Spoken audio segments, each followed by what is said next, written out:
What's up? What's going on? A little more of a relaxing night tonight. Did you guys see the fireball, by the way? I think I counted that like 38. Hold on, 11, 16, 17, 20, 32. Yeah, 38 fireball. And then, yeah, sorry, Widget. It looks like yours yours was an ice ball, man. But anyway, what's going on? What's going on? So I was trying to, I think I had mentioned it during the live stream for Tiamat that I was thinking about doing something a little bit different this stream. So, yeah, I'm basically, I've wanted to, yeah, 38, I'm going to brag about that one. So what, a perfect is, what, 8 times 6? 6, 20, so 48. I was 8 damage away from a perfect fireball. Wow. Yeah, so I have not that many D&D books. I have the core rule books. I have Storm King's Thunder. I have the Shattered Obelisk. A couple other ones like Monsters of the Multiverse and stuff like that.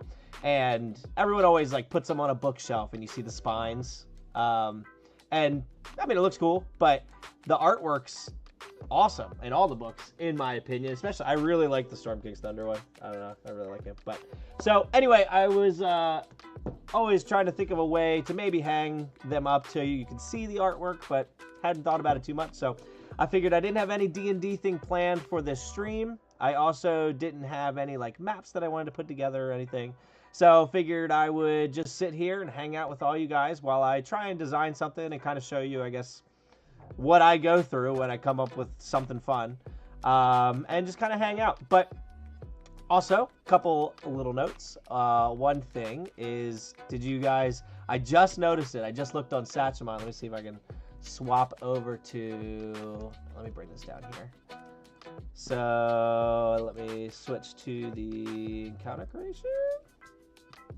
Standard background for an RPG channel. Yeah, you know.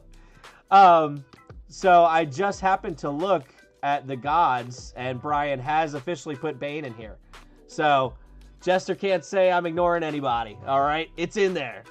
Although, you guys can get on Nimbian, because I did say I thought that all the other ones should be bumped up, and it should be put as number 705, because it goes alphabetically. Just saying, now it's all messed up alphabetically, but, you know, who's complaining? Couldn't figure out how to utilize an Earth Elemental. Oh, I'll utilize one. Don't you worry. It'll be here. I'm also playing D&D tomorrow. No, Friday.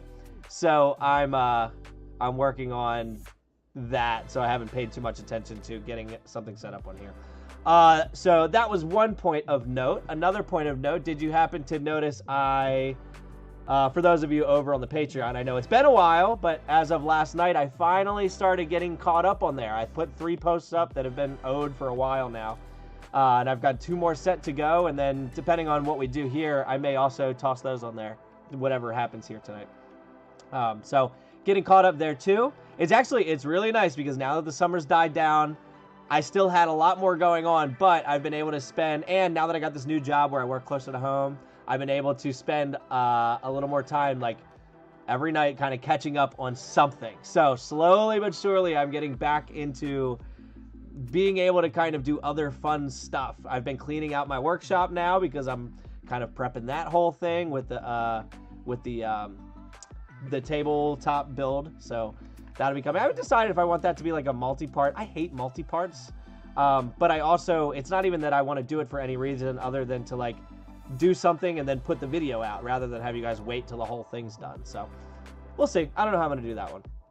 But yeah, so things are finally catching up. Yeah, I saw the maps. Yeah, so it was a lot of maps that I did a while ago. One of them was even the 1,000th subscriber map that I put up. So I still have to put up the free, just the random terrain maps that I had. I got to put that one out. And I forget what the last one I had set to go was. But yeah, got to get that one out. The simplified kiddo character sheet. Good call. Good call. It's funny. I still have it sitting here. Yeah, once I spend a little more time on that, we'll get a more perfected version of that out there too. My almost just convinced I'll run something for him when he turns 6 in a month. All right, DJ, you're putting the time limit on me. I got a month to get you a character sheet. But anyway, so I will get to, I guess, what our plan is for tonight. Well, I'll go to this. So let me slide this over. Also, did you see one of the gods was pulled? I don't know. I know I mentioned it. Fox pulled one. I think he pulled, which one did he? It was with a B, I think. Which one did he pull? Monsters, gods. Oh, he doesn't have Tiamat or Bahamut. Shar, that's who he pulled. Shar.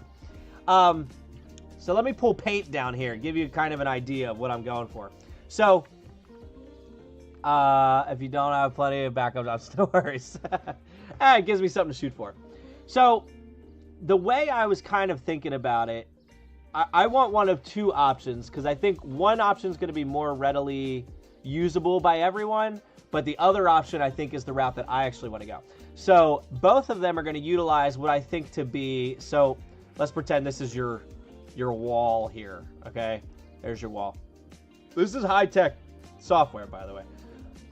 So what both of them are going to utilize in some way, I think, is you'll have some kind of, I'm thinking I'm going to 3D print this, by the way, so that way anyone with a 3D printer should hopefully be able to do the same thing. But it's going to come down in some way, and then it's going to come out, and then what I haven't decided yet is if we're either going to have something that slides up into the book, and that way you don't really see it, you only kind of, maybe, like if you're looking under the book, you'll see the part that sticks out, or I also haven't decided if maybe, rather than have it go up in the book, it could also go like around, like still in the book, but maybe around the pages rather than just the back cover. Or maybe it kind of like rounds out on the bottom and just kind of grips onto the bottom of the cover of the book. I haven't decided what route I want to go with that yet. We'll kind of play with that as we make it, because I don't really know as far as strength-wise whether or not I'll be able to handle it. But, so that's the thought as far as how to hold the book up, and then there'll probably be some kind of like angle here to give it some rigidity, some structure. But then how do you hang it? So for most people, I imagine it's going to be something as like, hey, I just want this, and then I want to screw this onto the wall. So I'll probably put some kind of screw hole here, so that way you can, you know, put a screw in and screw it to the wall, maybe two of them. But the way that I think I would prefer to do it is actually a French cleat. So for those of you that don't know what a French cleat is, I know a lot of workshops use them, and they're used for other purposes as well.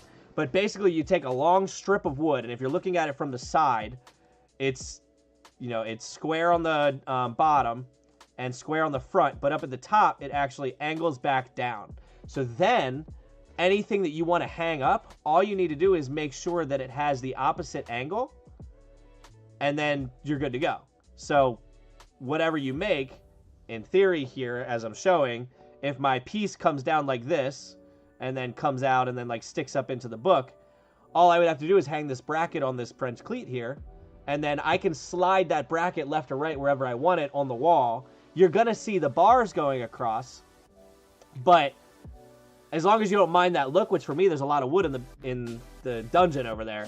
As long as you don't mind the look of that wood, you can actually move the books later on, left and right, down these French cleats, and then you can also have as many French cleats as you want up the wall, and then just, you know, move things around. So I think that's the route that I'm going to go, but I'm going to try to design it to where it actually works with both of them. So that's what we're going to do. That's just the premise. Things are going to change as we go, but we'll see. So let me find a software. Those are what French football players wear. Yeah, they wear French cleats. Oui. So as far as the program, you can kind of see it up in the corner here. I use Sketchup. So anyone that's never used 3D software before or anything, Sketchup is a free online tool that you can use. I'm using the online version. There is a downloadable version. There's a subscription version as well that opens up a lot more features. I don't do anything too crazy that would require that, so I have never paid for it. So if you're looking to get into 3D stuff, highly recommend at least just starting with SketchUp, just because it's, in my opinion, the easiest starting spot. Blender, if you ever like actually do get into it, Blender is another open source software, and Blender can do literally anything. Whatever you want to do, Blender can do it. I have never taken the time to try to understand it, so if you really get into it, that's the route you want to go without paying. But we're going to start with SketchUp today. So the first thing I'm going to do is I'm going to get a measurement here.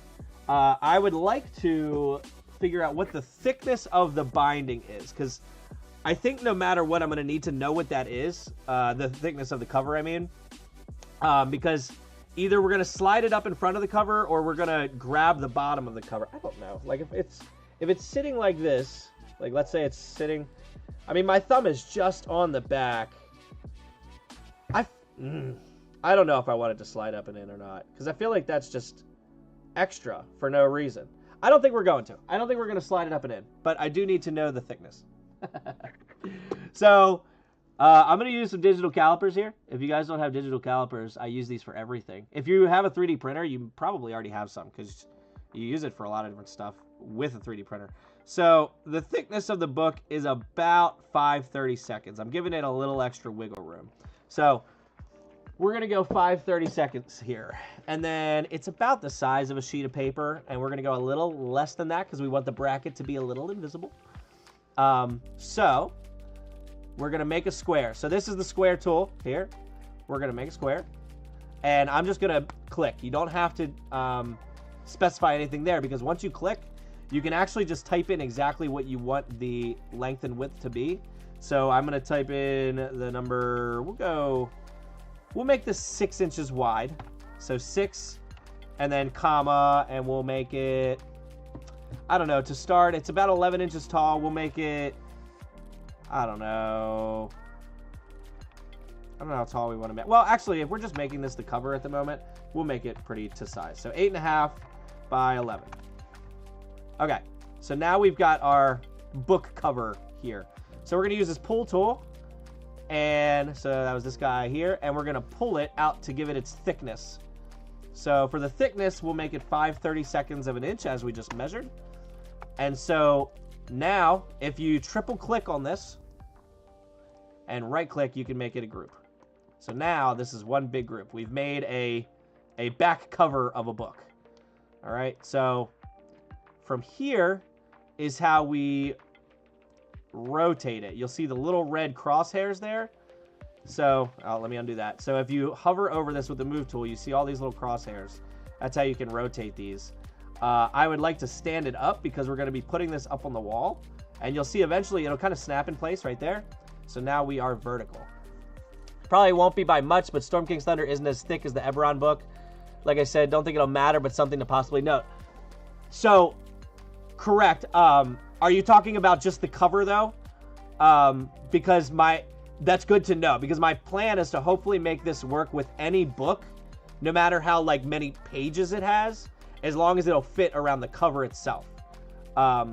So if the covers are hopefully similar, it should work. Maybe instead of 5/32, I'll go to 3/16, and that should hopefully cover everything. Oops. So if you double click on it, you can pull this out a little bit more. So I'm just going to pull, and then again, you just click, and now you can type in what you wanted to do. So I'm going to type in 1/32. We want to go another 32nd of an inch more. So now it pulled it out an extra 32nd. So if I take the measurement tool now, and I measure that width, I know you can't see it, but down at the bottom right, it's actually telling me, oh, you can actually see it under the tape measure. It's telling you it's 3/16. Talking about the complete book. Okay, cool. So, well, that's okay, though, because we'll still make this 3/16. That way, even if there is a book with a little bit of a thicker cover, hopefully it should still be able to manage it. Okay, now we have our cover that we want to work around. So we'll put this up here just to make life easy. Put it right on the crosshairs there. Now, I'll try and keep this to the left. I know you guys have the texts to the right. So we want to work around this with our wall hanger here, but we also, I think the book needs to go at a little bit of an angle. We want it to angle back towards the wall some. I don't have any kind of specific degree in mind on how far we want that to happen. So what I'm going to do is use this rotate tool here. I know I showed you could rotate it the other one, but for us to get a specific angle, we're going to use this rotate. I'm going to pick a corner. So I'll do that. And I'll go here. Oh, actually, I think I need to click on this first. There you go. So let me go back to this rotate tool. That's an arc. Did I not click the rotate tool? What am I missing? Where's rotate? I've got to be staring right at it and just have no idea. Rotate, right in front of my face. There we go. Okay, so you pick a corner of the object, click, and now you click somewhere else on the plane that you want to rotate. So let's pretend this is the back of the book. We want to bring this back, and we want to do it on that corner that we just picked. So once I click here, you'll see now, see how it rotates it on that corner that we chose? So, I don't know. What looks like a good angle? That looks like it might be... Hold on, let me back up some. All right. Maybe something like that? Does that look far enough? Yeah, it's maybe like right there. This is all a guessing game at the moment. So if the book was leaning that far back, that's probably good. Okay. Now, how are we going to make our little book grabber from here? Well, the first thing we're going to do, I would like to have this pretty much come all the way back to the wall, like the top of the book. I want it to be kind of close. So I'm going to make a line straight along this plane here to get towards the wall from the back of the book cover here. And now I hit the left arrow. Oh, hold on, let me give you a better look. Okay, so I hit the left arrow, and you'll notice now it locks it on that green plane. If I hit the right arrow, it locks it on the red plane, and if I hit the up arrow, it goes on the vertical axis. So if I hit left, it goes on green, and now I can, if I stop here at this point, it makes a line that length from the back of the book to where this point stops. Then we're going to go a little bit further, because we don't want the book to touch the wall. We want it to have like a little gap. So I'm thinking, we'll hit the left arrow to make a little, be on that plane again. I'm thinking maybe a 1/4 inch gap away from the wall. So I type in 1/4 and hit enter. So now if I make a vertical line up and down, it should, sounds good, widget, catch you later. It'll make a line directly behind the book. So that's our wall. That's what we have to play with. So now I can delete these lines. So that's what we want. Shah, what's going on? Ooh, rough 8. You should have seen the fireball I rolled at the beginning of this.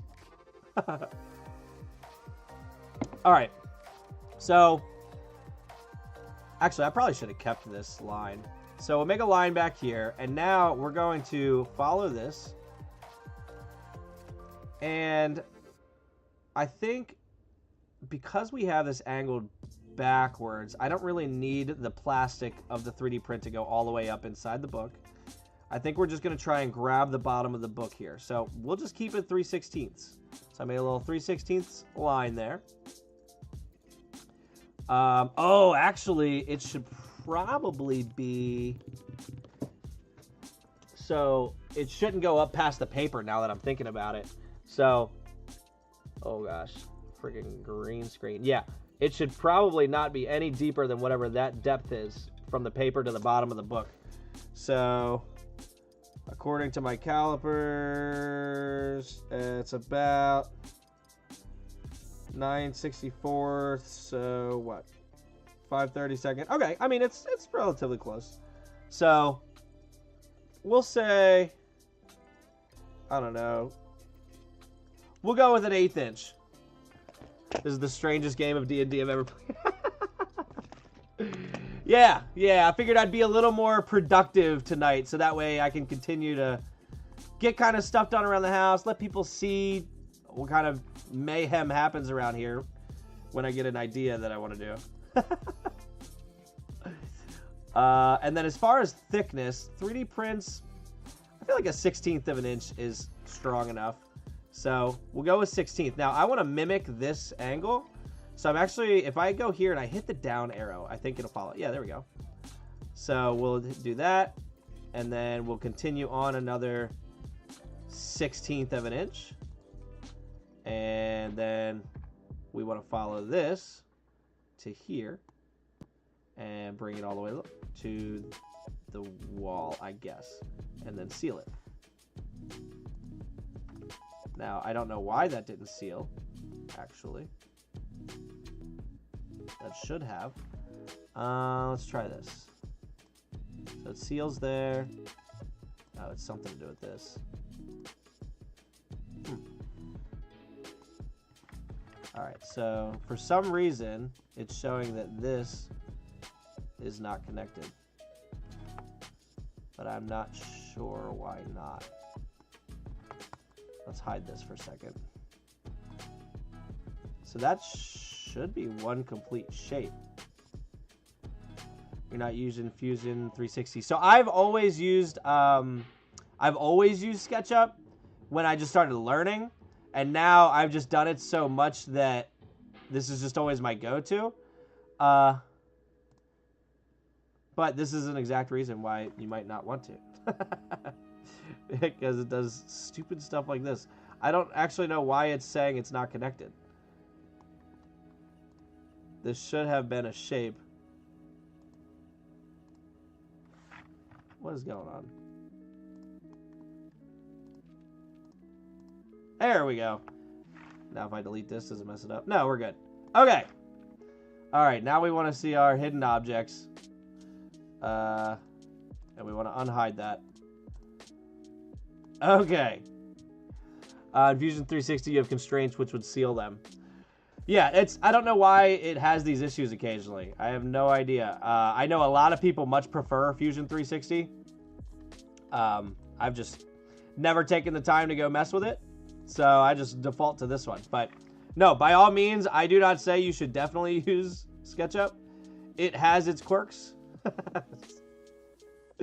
And then we'll go a 1/16 of an inch here.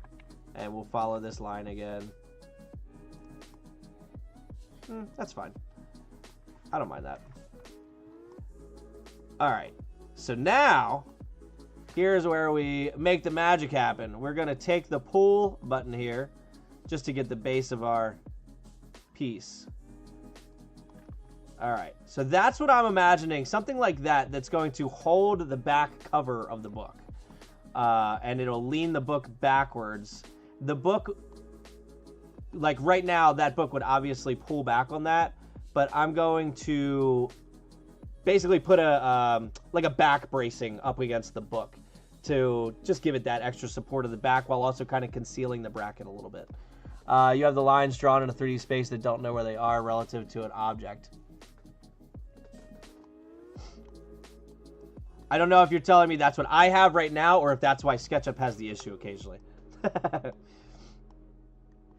Well, actually, yeah, let's go ahead and, I don't know how wide we want this bracket to be. If a book is about 8 inches, 8.5 inches wide, and we want a semi-concealed bracket, I mean, I feel like maybe,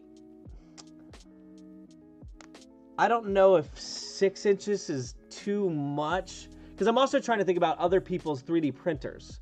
Like, I mean, most of them I feel like are right around the 8-inch line. The resin ones are the ones that get down smaller to the 6 inches. Loving the SketchUp tutorial, Dungeon Master.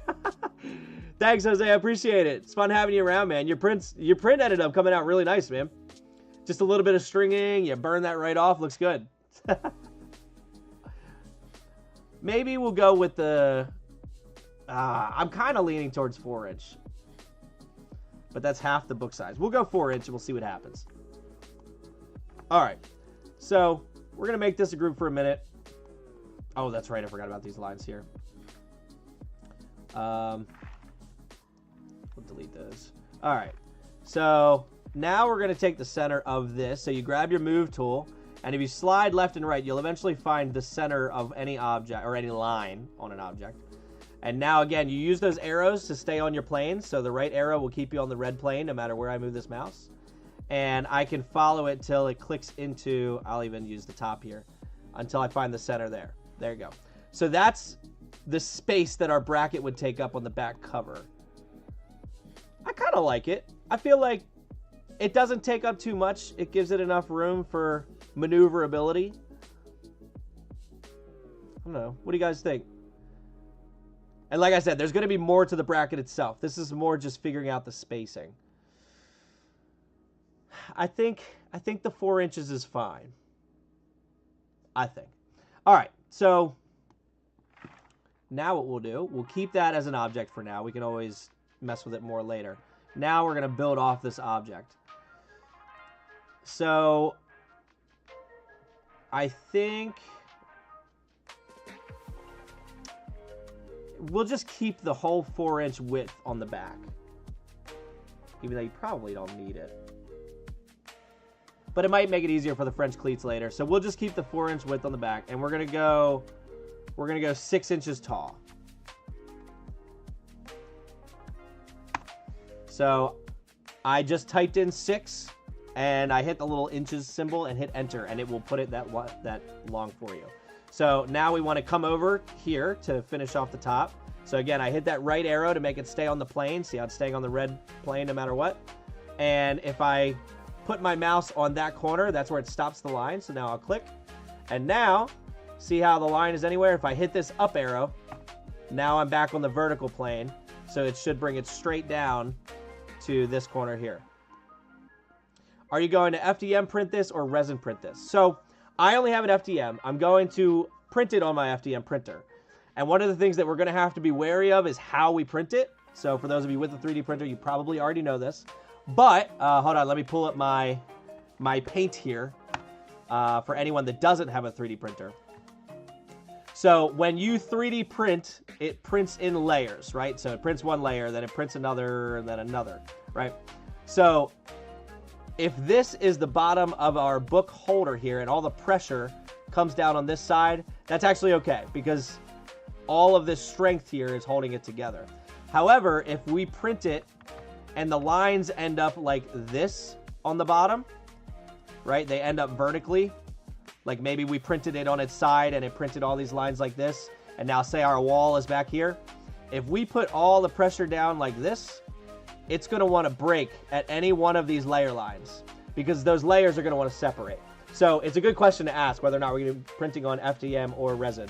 Because if you are printing on an FDM printer, you want to make sure that wherever your pressure, all that weight is going to be coming down on your print, you want to make sure that these lines are not, that the layer lines are not like, basically, not perpendicular. I don't know what the word is, but you want to make sure they're not going to split, is what I'm getting at. So, luckily, with the way we're probably going to print this, I don't think that's going to be a problem. But a resin printer, you probably don't have as much to worry about. But I do not have a resin printer. So, for those of you with one, you would have a lot more better information on the strength of those prints than I will.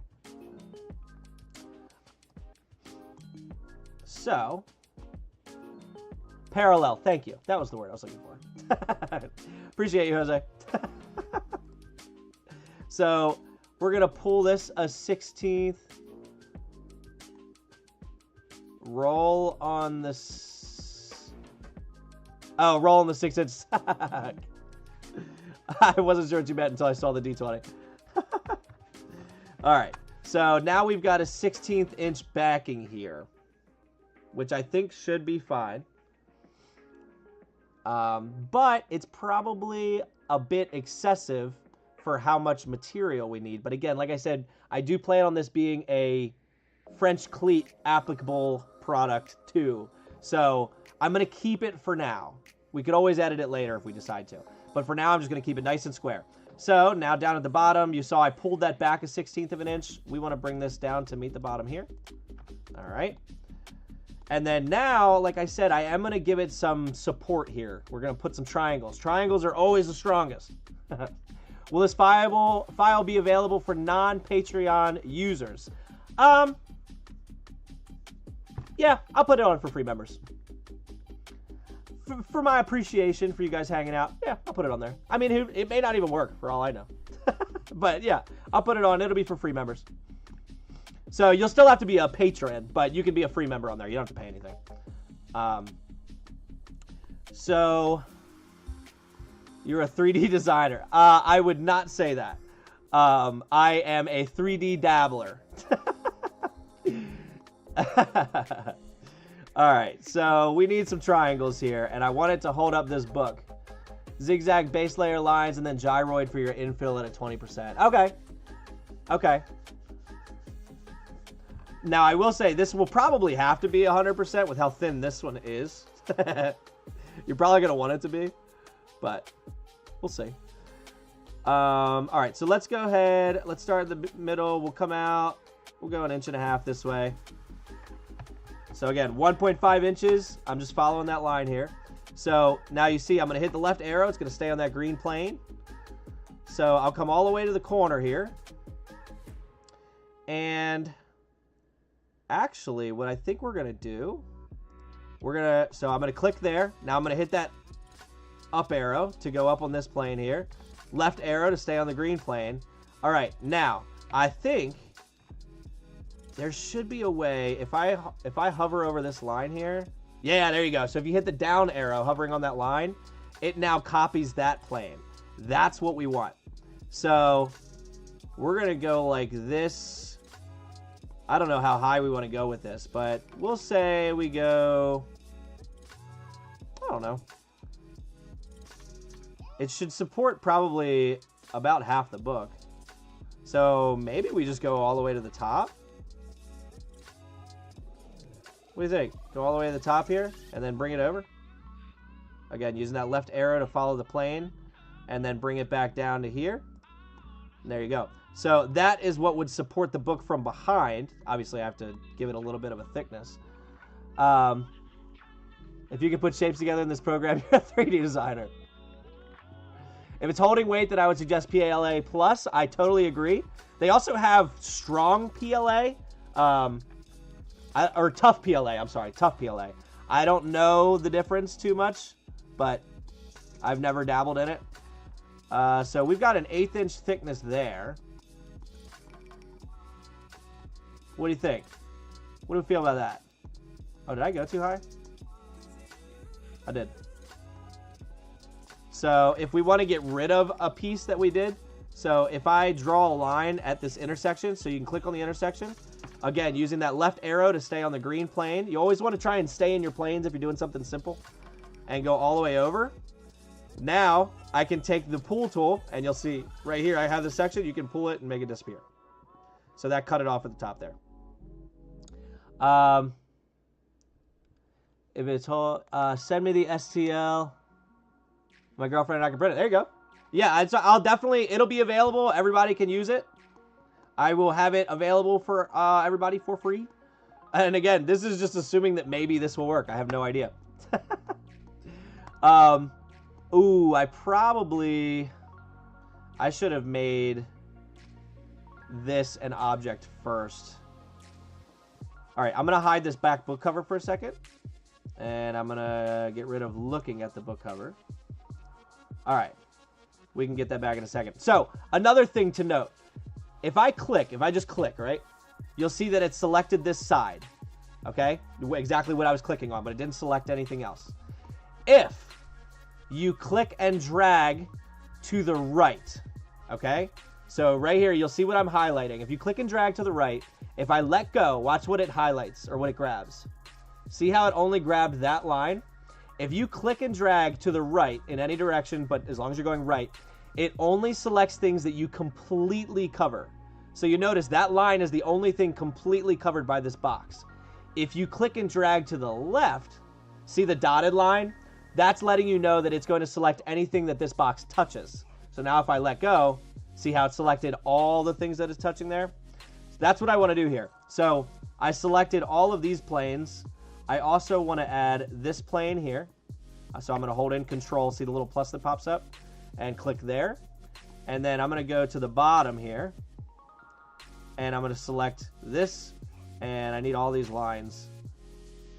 Still holding in Control to select all of this.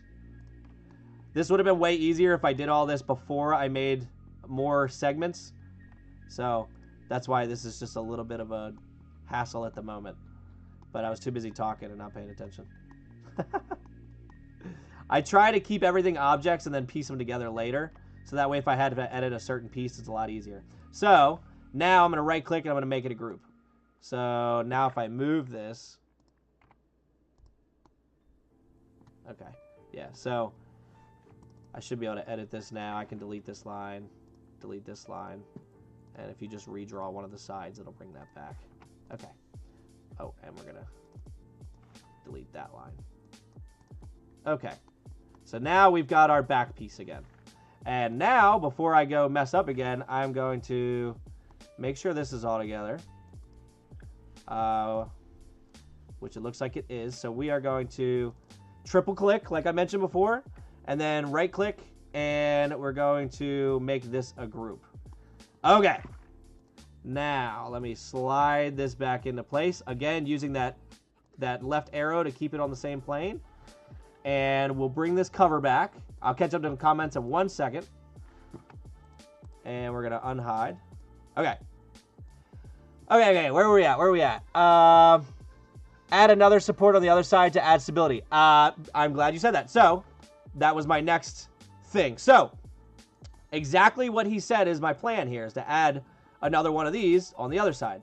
So, if you use this move tool, now remember earlier I mentioned if you hover over a piece, you'll see these little red crosshairs pop up. If you click those, you can rotate things around and whatever. But also with this move tool, if you click on any object to move it around, and I want to move it this way, I'm going to use the right arrow to keep it on that plane.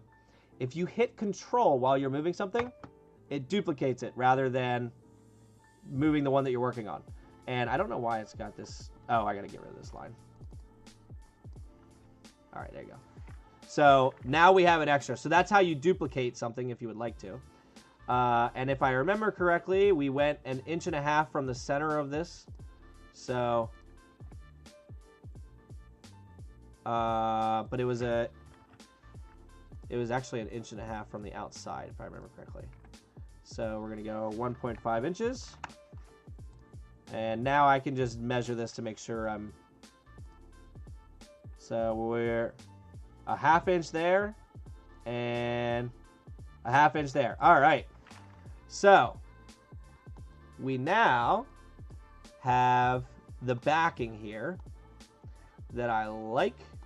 So, all right, let's envision this again. So my plan is for this to be the back cover of the book. This is not the whole book because I want it to kind of be concealed. So this is the back cover of the book. The bottom's going to come out this far, and it is 3/16 of an inch of a gap there. And the cover for at least the D&D books that I have are about 5/32. So that's about a 30 of an inch thicker. I hope that's thick enough. I think it should be. And then it's got these braces in the back to kind of support the book and also give the bracket itself a little more rigidity. You know what we could do? We could actually save some filament here. What is this line? See that little dot? Oh. Why is that not... See how that's off? How did I end up off there? Am I off at the bottom? Let me slide this out of the way for a second. I am not off at the bottom. Maybe I was off with this. Alright, so let's go ahead and edit this.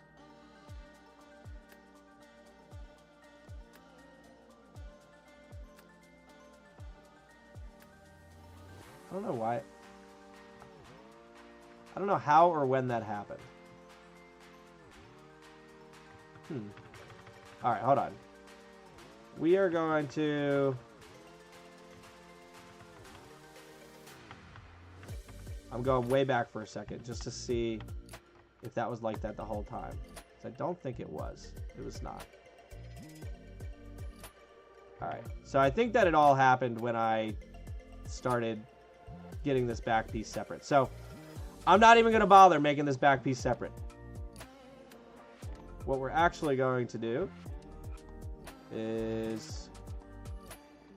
Well, yeah, I am. Yeah, I am. Noob here. Alright, let me hide this. We don't need that book cover there at the moment. Oh, actually we do. Nice. Yeah, we do. But before I do that, let me go ahead and make this an object finally. Or make it its own group. Alright, so this should be its own group now. Yeah. Okay. Okay. So I'm going to speed run everything you just saw me do a second ago.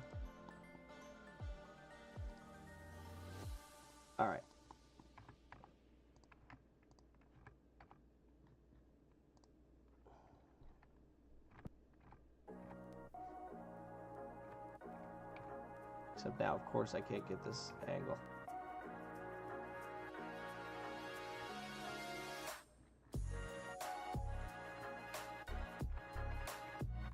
Come on, give me the line. How did I get it so easy earlier? Alright, that's fine. So we're going to put it to here. And we'll come over here. And then we're going to connect this down to here.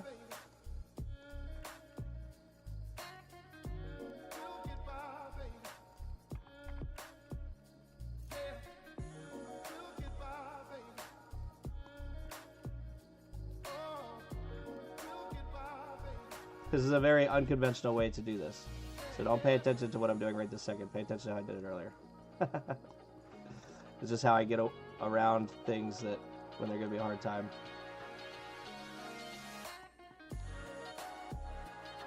You can delete that line.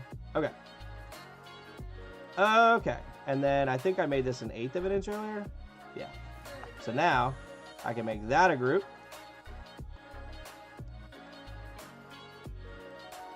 Oh, yeah. I don't need that line. I can delete that line that we drew at the bottom, if it'll let me. All right, let's move this 10 inches to the left. Get it out of the way for a second. Delete that. Okay. Make that a group. And then we're going to slide it over. Again, hit Control to make a duplicate, and then we'll slide it a 1/2 inch away from the edge. Okay, now we're looking at the bracket at the moment. Okay, where were we? Add another support to the other side. Did that. Need to print this in sections and lay it flat, then do a brim at the 10mm to avoid lifting. Need to print this in sections and lay it flat? I don't think so. I think, because this is only 6 inches tall and 4 inches wide. I think most printers could get away with this, and there's no overhangs or anything, so at the moment, you can even print this without supports. Join objects, then merge the pieces together using a Boolean union. I will take your word for that. I have no idea what that means. All right. So, yeah, oh, anyway, what I was saying was I think that we can save some filament here by cutting off the edge here, and we can still do the French cleat on the back of this if we want to. But we don't need this corner here. We can go over to the edge. So if I take this, so now we want to edit this back object here. Start at the intersection there, bring it down to the intersection here. Now I can take the pool tool, push that out, and then we can do the same thing here. So again, double click the object you want to edit. I'm going to draw a line from that intersection down to that intersection. And now we're going to use the push pull tool, push that back. And now we've gotten rid of that. So now this is theoretically what would hold our book up. Now my fear is that I've done all this for no reason, because so like I mentioned, this is the this is the back cover of the book. If I did not angle this enough, which I'm thinking I may have, but if I didn't angle this enough and the front of the book is too front heavy, it still may try and tip the book forward. Brandon, what's going on? So, worst case scenario, the only thing I would really have to do is extend the back a little bit and bring the angle back some. But there's only one way to find out, and that's the print one whenever we're done with this. So, let me slide this out of the way. Now, for the first version, we want to put the screw holes in here so that people can screw them in. And I'm kind of thinking, because you have all this space here, it's probably better to go with a pan head screw rather than a cone head screw. And if that's the case, all we need is a hole. We don't need the angled hole. Just a typical evening in Texas. What's the temperature there right now? And actually, Shaw, aren't you guys in Texas too? If I remember correctly, wasn't someone else in Texas?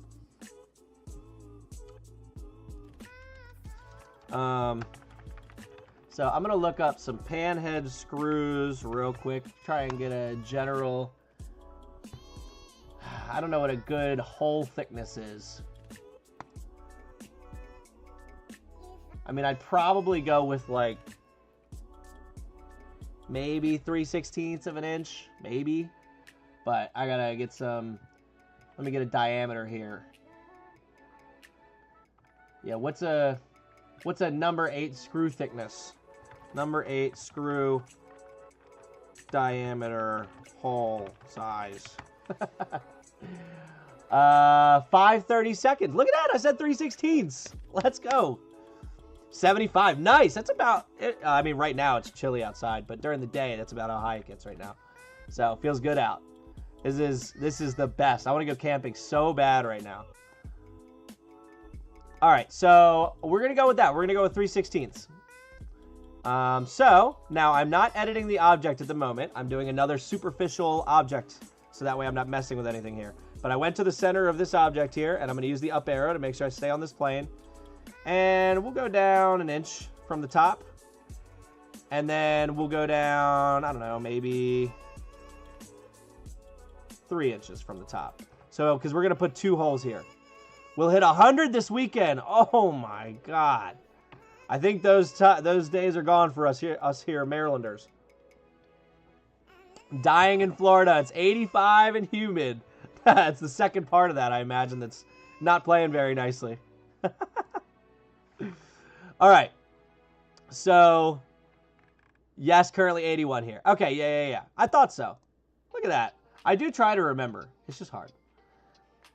Okay, so, something else to note about if you're using SketchUp and you're going to use this hole or this circle tool, you'll see at the bottom, I do wish I'd, hold on, there's no way for me to show it to you at the moment without messing up all my OBS stuff.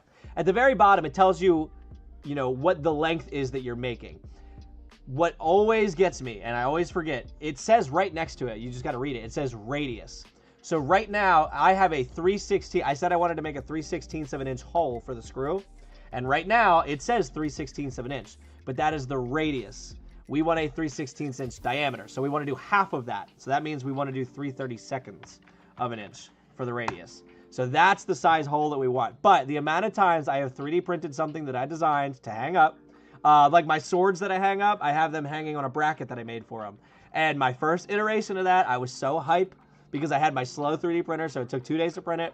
It finally finished. I couldn't wait to hang it up. And my hole for the screw was double the size of the screw itself. So I had to reprint the whole thing, and that was so frustrating. So if you are using SketchUp and you're doing 3D designs and you use that circle tool, just remember it is measuring the radius. So, okay, once we do that, we're going to go ahead and just copy this circle real quick. So I'm going to use this move tool again. And if you remember, if you click an object and you hit Control, now that copies it. And now I'm going to use the up arrow to stay on this vertical plane here. And we want to get down, so if you hover around, there you go, it'll give you the center of the circle. I want to get that to, oh, that is so funny. This whole time I thought this line was straight up and down. Hold on, let's try this again. So let me get to the center of this circle. We're going to make this line go all the way down. And we want to go 2 inches, because I said I was going 3 inches from the top. All right, we got it that time? Yeah. Now, we can move this circle up. That's the object.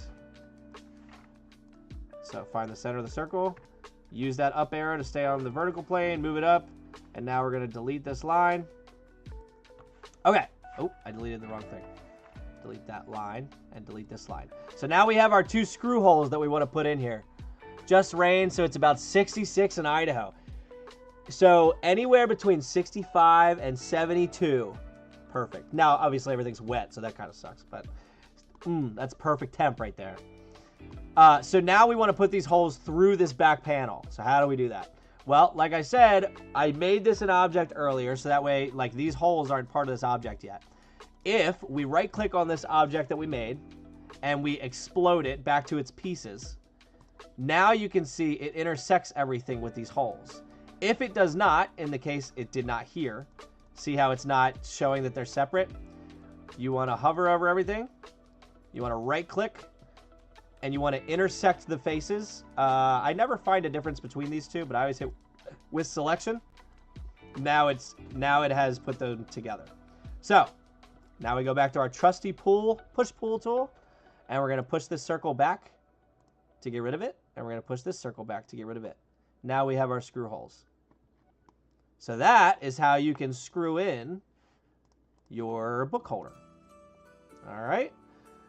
So I think that's the general gist that we'll probably go with here. I think that will work. Like I said, my biggest fear here is that, let's see, what did I do, 10 inches? No, 12 inches? 11 inches? What did I do? I have no idea. Hold on. Okay. So my biggest fear here is that I didn't angle the book back enough.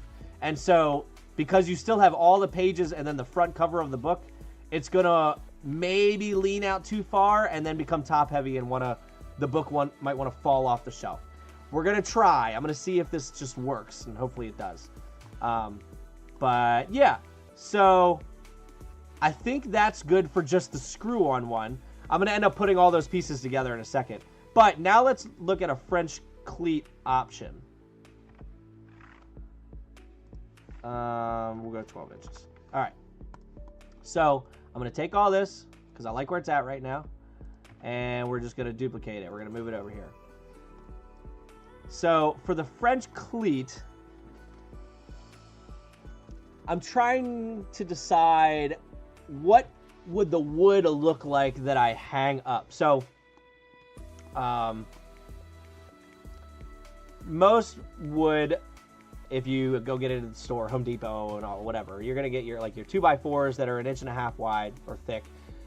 You've also got your 3/4 inch boards, which is probably what I would default to. The real problem I see with this is that you are supporting all the book's weight on the back cover. The binding will eventually warp. That's a valid point. That is a valid point, because my goal was to hide the, have this semi-hidden. But you're right. I do have to consider the integrity of the spine of the book itself. Interesting. Interesting thought. I mean, I could bring this out to where it holds the whole bottom of the book. Do you think that do you think it would look silly? Or, oh, I am going to have to support this. I didn't think about that. I'm just talking about earlier I mentioned you're not going to need supports. I forgot I lifted this to give it the angle backwards. I don't know. What do you guys think? Do you think it would look silly if I had it supporting the whole book? Look at a picture frame that will give you your design. One that has a back leg that sticks out at 90 but separates the two. One that has a back leg that sticks out at 90 but separates into two. Yeah.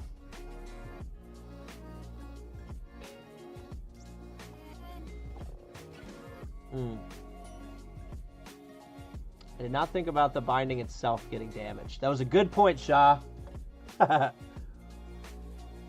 But see, now the issue would come up that all books have a different thickness, or a lot of books have a different thickness.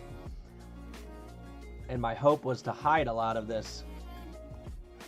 Maybe I'll give this one a shot, see how comfortable I feel with it, and then come back. And what I'll probably do is maybe just take this and extend it out to the general thickness of maybe most D&D books, or even make a couple different thicknesses and make that an option.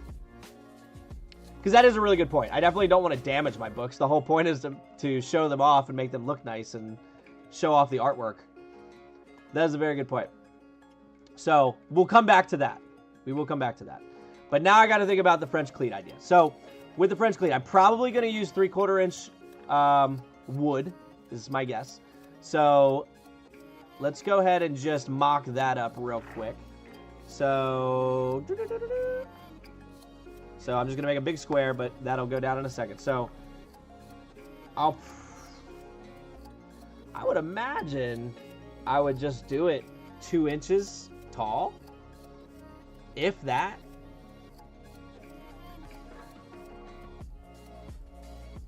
All picture frames have an understand. That's true.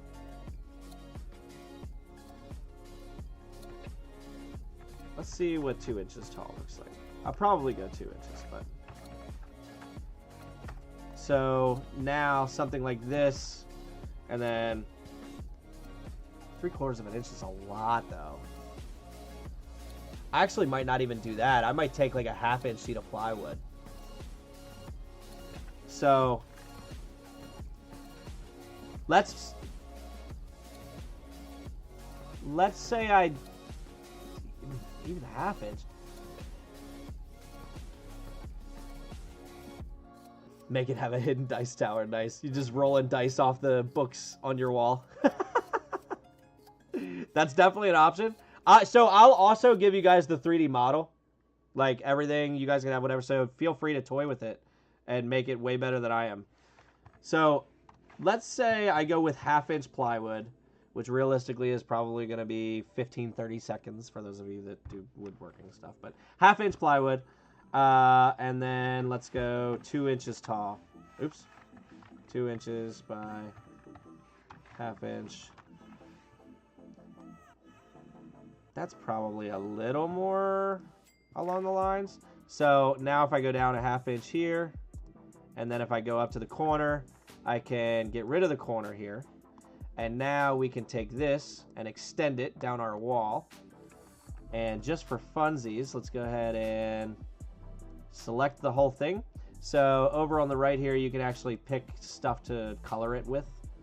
So we'll just make it look like wood for a minute. All right.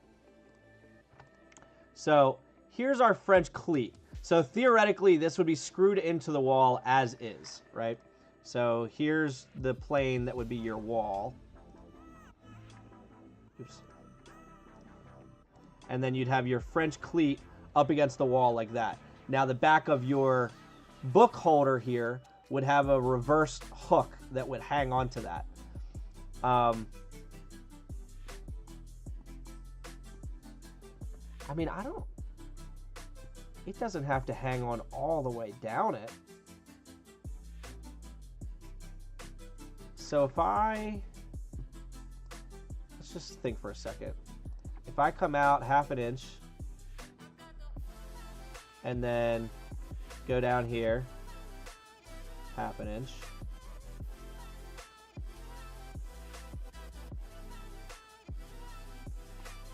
So that's what we need on it. But we could actually, I mean, it doesn't need to do this all the way down.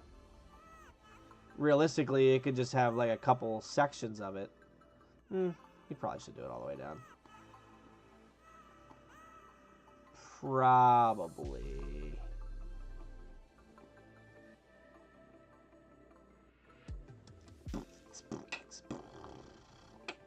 So we're going to move this down.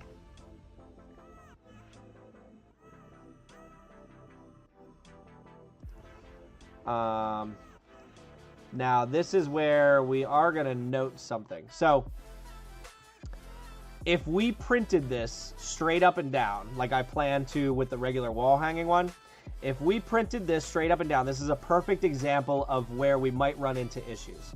So let me just make this a group for a second. When it gets up here, again, you're printing in layer lines, right? So I was kind of hoping I could just draw a line there for a second. As your thing prints its layer lines this way, okay? Now in the back, when your book is hanging down here and all the weight is on this hook, and this hook wants to push up, right here, whatever layer line meets at this corner here, it's going to try to peel it up off that layer line. So I'm not saying it wouldn't work, but that would definitely be a point of weakness there that you would want to consider when you print it. Is that an architectural plan behind you in the background? Yeah, it is. It's not anything that I did or had anything to do with. It was just a cool background I found. I try to change up my green screen background for whatever I'm doing for that stream. So I just typed in blueprint. They had a lot of blue ones. I knew I was wearing a blue shirt today, so I didn't like how it was looking, so I switched it to a white one. But yes, it is an architectural print.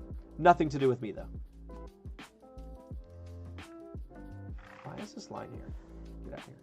All right, so I do like this, kind of. But again, we're gonna run into that issue of strength, layer strength here. And then obviously with the French cleat, you are going to have. Oh, you know what? Okay, all right, hear me out. Hear me out. What if, I mean, realistically, there's not much of a way. Well, no, it's okay. We'll think about it. What if this is actually a separate printable part, and I'm not sure how I'm going to do it yet, that you connect to this. So you can print it in a little bit better way, but then maybe, or maybe, oh, I've got an idea. Okay. Brain's running here. What if, so this will be our baseline. You can print this no matter what. Then we're going to make this something that you can, maybe it'll slide over the top here, and you can glue it onto it. So you now have the option of, if you want, you can print out this piece and turn it into a French cleat option. But no matter what, you're printing the base piece. And then that will get rid of our worry of having to do the supports to hold up the hooks, make sure that the layer lines are lining up so we get that strength. I like that idea. I think I'm team that. Yeah. So let's do that. So let's delete that. Let's delete, well, that's fine. We'll make this all a group for a minute. Make group. And we're gonna slide it this way. I don't know what that was, but it's fine. All right, now we're gonna be working on this one now. Although realistically it's the same, but we'll keep a working model away from everything else. All right. So let's go ahead and hide this. And if we want to not see all those things, you can click. I know you guys can't see that. Here, I can hide the chat for a second. Over here on the side, if you click here, the glasses, that's where you can toggle what you see and what you don't see. So you can turn off the hidden geometry and the hidden objects. So I hid that object, and now if I don't want to see it at all, you toggle that off. Hidden geometry more comes into when you don't have things that you've made objects. You'll see all the lines of the things you made. But so we hid that for now. We're good there. So what I think, I mean, we're going to want it to slide over top of this, probably a good bit, just to ensure that you're able to glue it and it's able to hold everything up. So I think we're probably going to slide it down maybe a good 3/8 of an inch. That may change. We'll see in a minute. I think making it a 1/16 of an inch thick is still okay. So now we're going to come up here. Oh gosh, too far. Still coming up a 1/16 of an inch. A 1/16 of an inch. Now we're going to come over here. All right. Now it goes out a 1/2 inch. 1/2 inch. And it goes down a 1/2 inch from this point. So I'm hitting the up arrow to make sure I stay on the vertical plane. We're going to go down a 1/2 inch to there. Now we're going to go down a 1/2 inch from here. And now if I come up and I connect it to that and connect all the corners, classic. This is probably what Shah was telling me earlier. Oh, what in the world? Oh, because it's an angle. All right, let me redo that because I followed this line on the first line. Rookie mistake. I should have hit the up arrow like I keep telling you guys to do. 3/8 of an inch. And we're going to come out here, 1/16 of an inch. Up to here, up another 1/16. Over to here, over a 1/2 inch. Down to this depth, down another 1/2 inch. And up to this point and over. There we go. Okay, now if I drag that,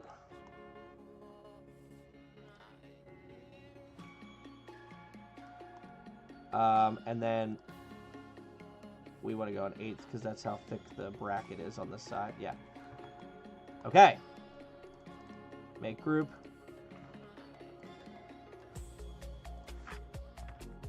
Oh, you know what? No, we want to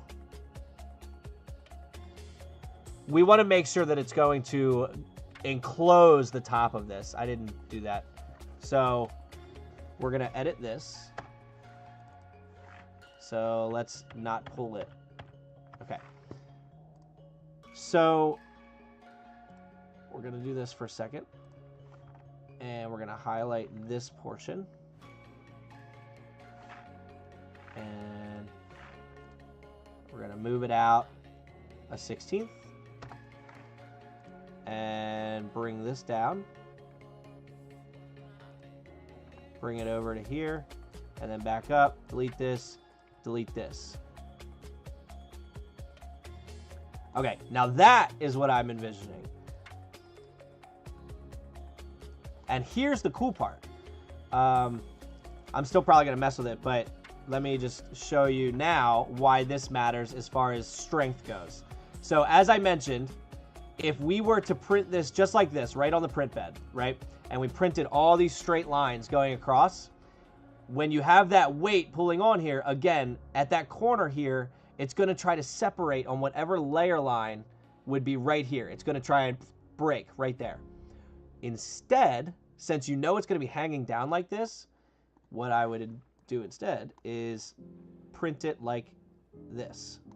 So now, all of your layer lines are actually, when it prints like this, the final product, all the layer lines are going to be here. And there's nothing trying to split those layer lines apart. There's nothing pulling it sideways. It's all pulling down. So this will actually work better anyway, because now you don't have to worry about supports, and it's going to be stronger for what we're trying to do.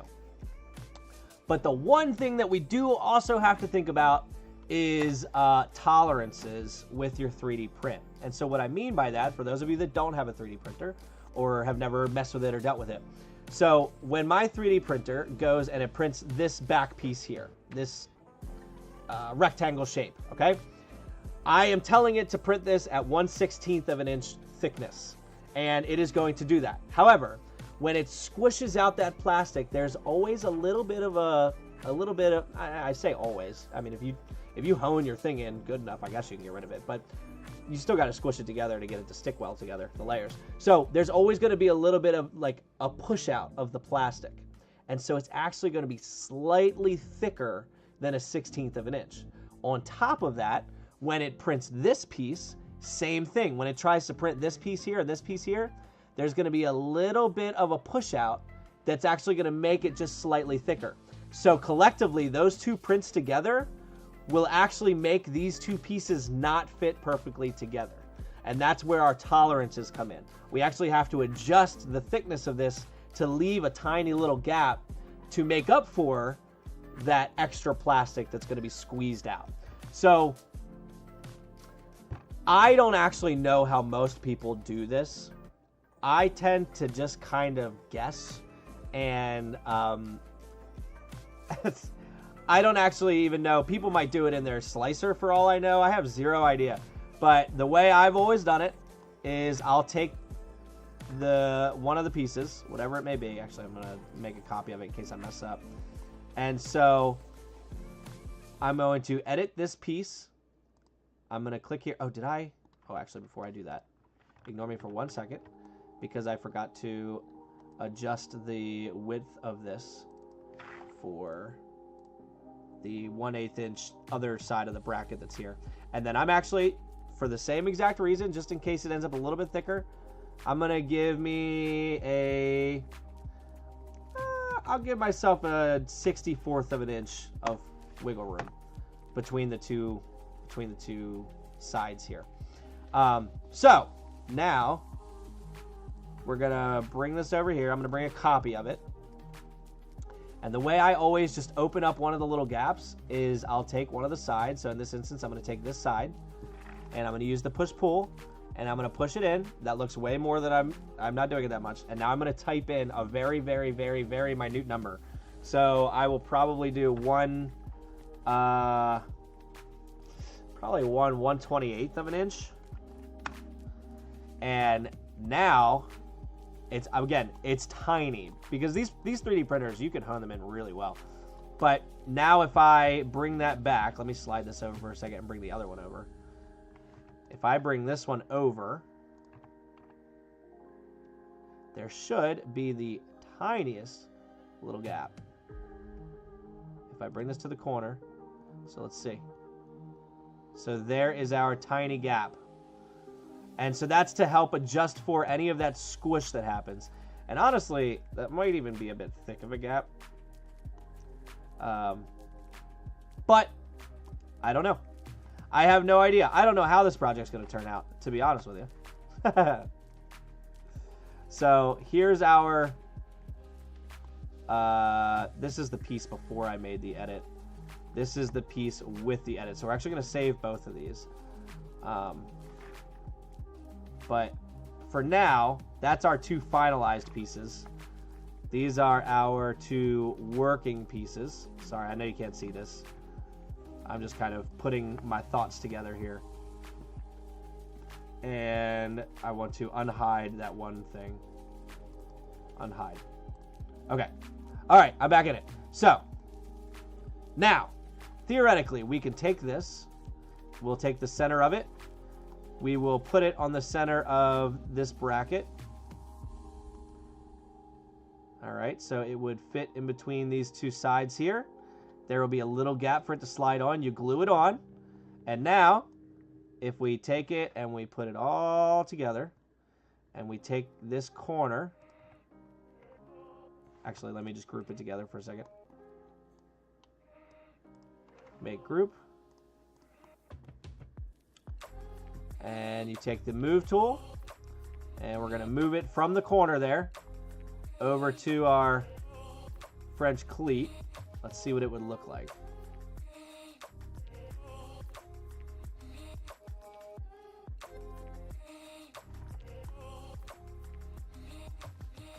All right, so it would hang on the French cleat like that, which now that I'm looking at it, I don't like that gap.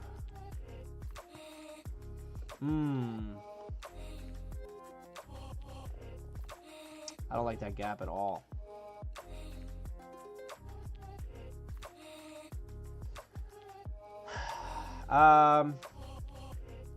Because what's going to happen now, if I were to hang it up like this, the weight of the book would actually push this, it would squeeze this back to the French cleat here. So you should actually fill that gap.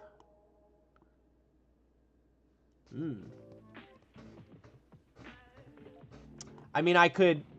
It could be as simple as actually just taking this and bringing it down. Oops. That's right, I gotta edit this alone. Bringing this down the length of the cleat itself. So now your piece is just... It's got a really long thing in the middle here. And that would probably be fine. The other thing I don't like about the French cleat idea, actually, though, is that it's still going to try to do that underneath the cleat. So now it's going to, as the weight pushes down here, it's going to want to swing the bracket back a little bit. I mean, I guess you could always 3D print a spacer for that exact reason.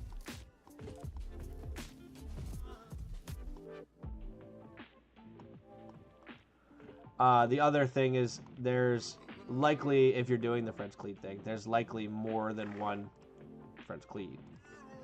So you usually make them in layers almost. So let's just say we did one 6 inches down, but that wouldn't stop that there. I don't know. I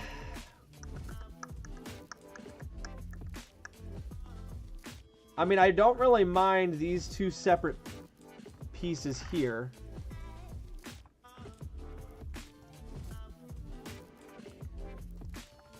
So now this piece looks like this.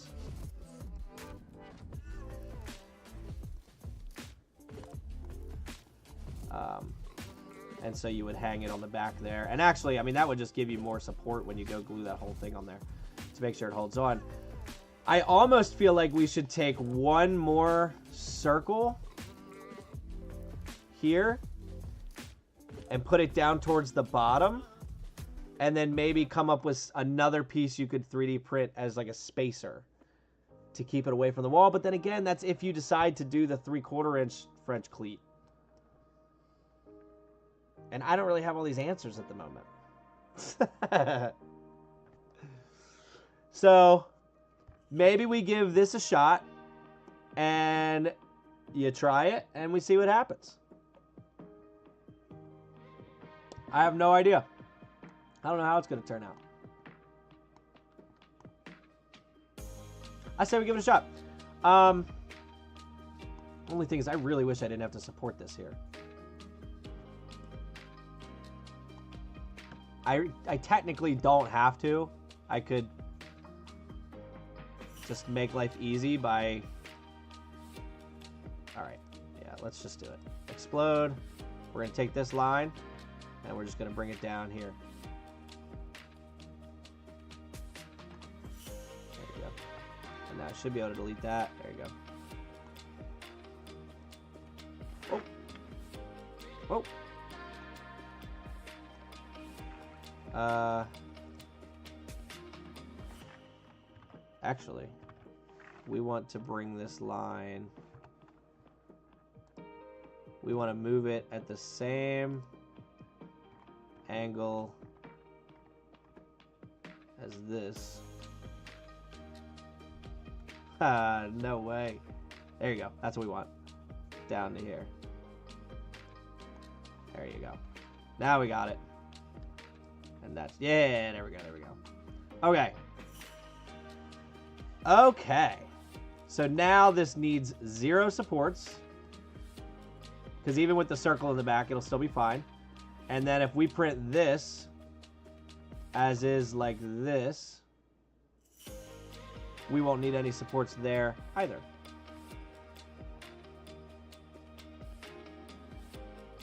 Let's bring it down to here. Yeah, so that's how we would print the 2 pieces. And it doesn't need any support. Cool. So, okay. Oh, that's right, that's right. So, one final thing that does tend to happen for anybody still paying attention to how SketchUp works. If I were to take this over to the slicer for my 3D printer, there's a chance that it might give me a hard time because I have 4 different pieces here. I have the back piece, the 2 side pieces, and the bottom piece, okay? And so the reason that might give you an issue is you start to have these different axes and these different planes that the slicer is seeing, but you know you won't see in the final product. So for instance, the bottom of this bracket here, right? The bottom, just the very bottom flat part of it, is sitting on top of the plate here. We know that we want this as one 3D model to just, you know, fill in that space. We don't need like a actual thing there. That could just be more of the inside of the model. But the slicer needs to know that. So whenever I do something like this, I will take it before I move it over to the slicer. And I will go in and I will explode everything. So now you have no objects, just to make sure I exploded everything. So everything is now just all these different planes here. And then I'm going to go underneath and you'll see what I'm talking about. So right here is the bracket. And you see how this is a different color? SketchUp delineates two different colors. You have the dark blue color, which represents the inside of your model, and you have the white color, which represents the outside of your model. As you noticed, I just got rid of the bottom so we could see inside of here. It's thinking that this is the outside of the model, and sometimes that's going to give your slicer a problem. I will say Orca Slicer and Bamboo Slicer, they tend to be able to work through it, but I'm just going to delete these altogether. So now you can see up inside of the bracket here, and I'm getting rid of these planes that we don't need and these lines. So we can get rid of that. So yeah, we should be good there. We can get rid of this line and this bottom because we don't need it. We can get rid of this. I deleted the plane by accident. Oh no. Okay. I guess it needs that. So we're going to do the same thing over here. We're going to get rid of this because it thinks that it's the outside of the model, and it's not. So now we've created another inside of the model. So everything looks good here. We've gotten rid of everything wrong here, and then we'll move on to the back. So again, let me hide the multi-chat so you can see the window. I'll show you what that was talking about now. So over here, if I hit the glasses, you'll see hidden geometry. Oh, did I just delete the bottom? I was supposed to hide it. Whoops. All right, well, I'll fix the bottom then. I was trying to hide the bottom. I didn't mean to delete it. So if you need to fix it, you can just draw a line on any of the sides. I might be lying to you altogether, actually, at the moment. Uh-oh. All right, hold on. We're going to undo a lot of stuff. Okay, there it is. Oh, it got deleted when I deleted this back here. Got it. Okay. Okay, so we're just going to leave that line there. That's fine, because that's not going to mess anything up. Turn off the geometry. Let me re-delete these real quick.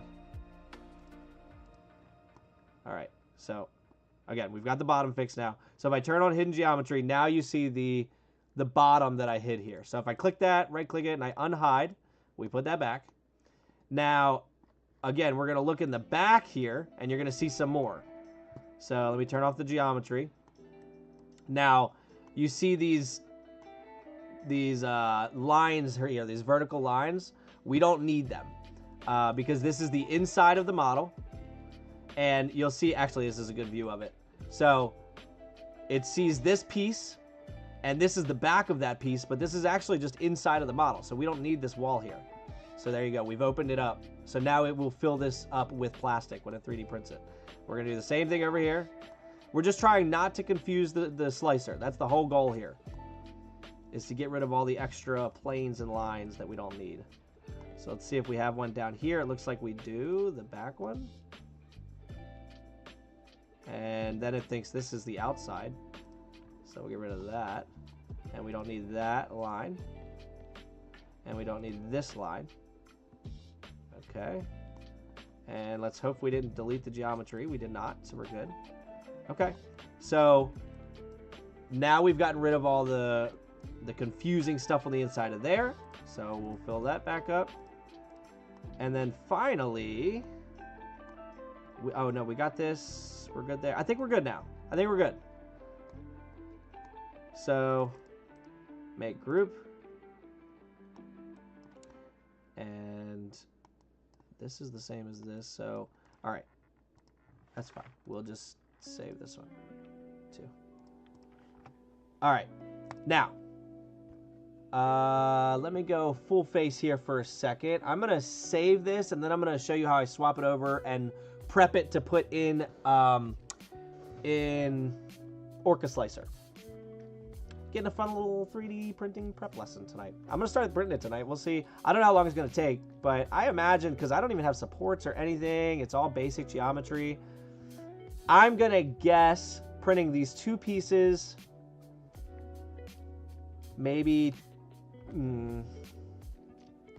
3 hours and 12 minutes. That's my guess. So we're going to save this real quick. Oh, man. I don't know. Did I tell you guys I wrecked my back the other day, by the way? I think I might have, but I don't remember. Oh, yeah, because I ended up going to the doctor. So, yeah, I ended up getting, they gave me like steroids and painkillers. I haven't been taking the painkillers. Painkillers scare me. I've like always been afraid to take them. But I've been like taking the steroids because it's, I guess, supposedly supposed to fix whatever the issue was. I feel better. I still feel it though. That's the nerve-wracking part, is I still feel the tension and the pain in the back. So I don't know. Book display. We'll save it as.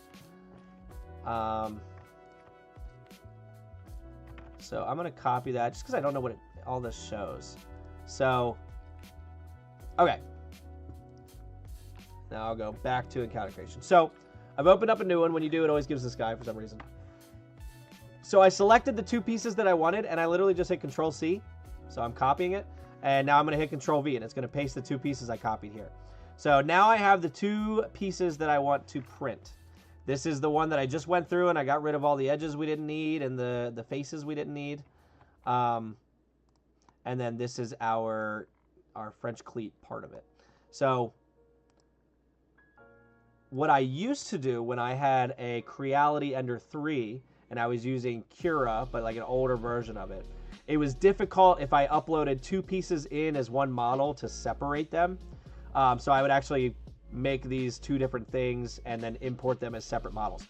All of the new slicers and even Creality's slicer, Cura's slicer, it's easy now. You can just separate it into objects and it's no problem. So we are going to download this as an STL. Now, again, I don't know what this shows, so just one second. Download STL. Oh, okay. All right, we're good. Okay, we're good. I'll show you how I did it. So, up at the top, of course my thing's hiding it. But you'll see up here in this corner, there's the 3 little bars.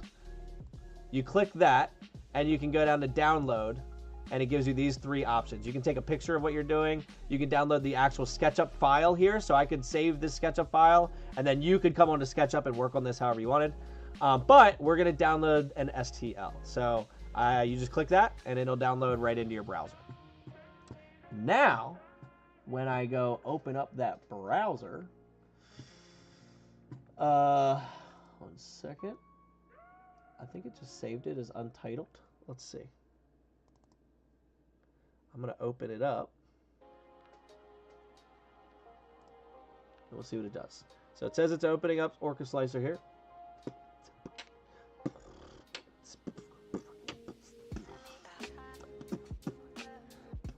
Okay. One second.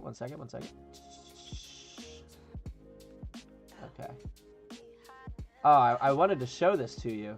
Okay, so in Orca Slicer, maybe in other ones, I'm not sure, but it may pop up with a message that I got right now, especially when you're pulling it from here, because this is measuring everything in inches, right? So it's 6 inches tall, but when it translates over into the slicer only sees the number 6, right? And so everything is in metric in the slicer typically, and so it's reading that, I think, as 6 millimeters. And so it will pop up with a message that says this object, or the object from file, untitled, whatever, is too small and may be in meters or inches. Do you want to scale to millimeters? You just hit yes, and it'll scale everything up to the appropriate size.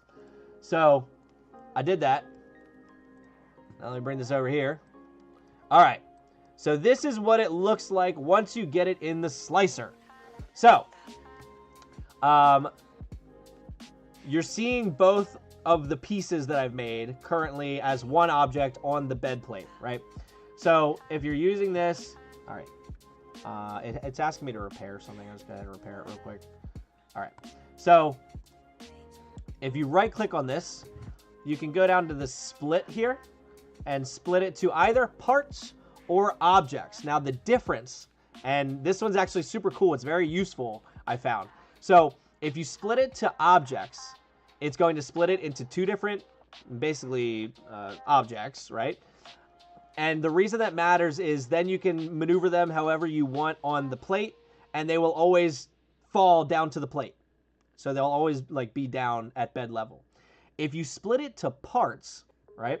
So I'll just show you so that way you can understand kind of what I'm talking about. If you split it to parts, now what I can do is if I work on just objects here, you'll see in this object there are now two parts.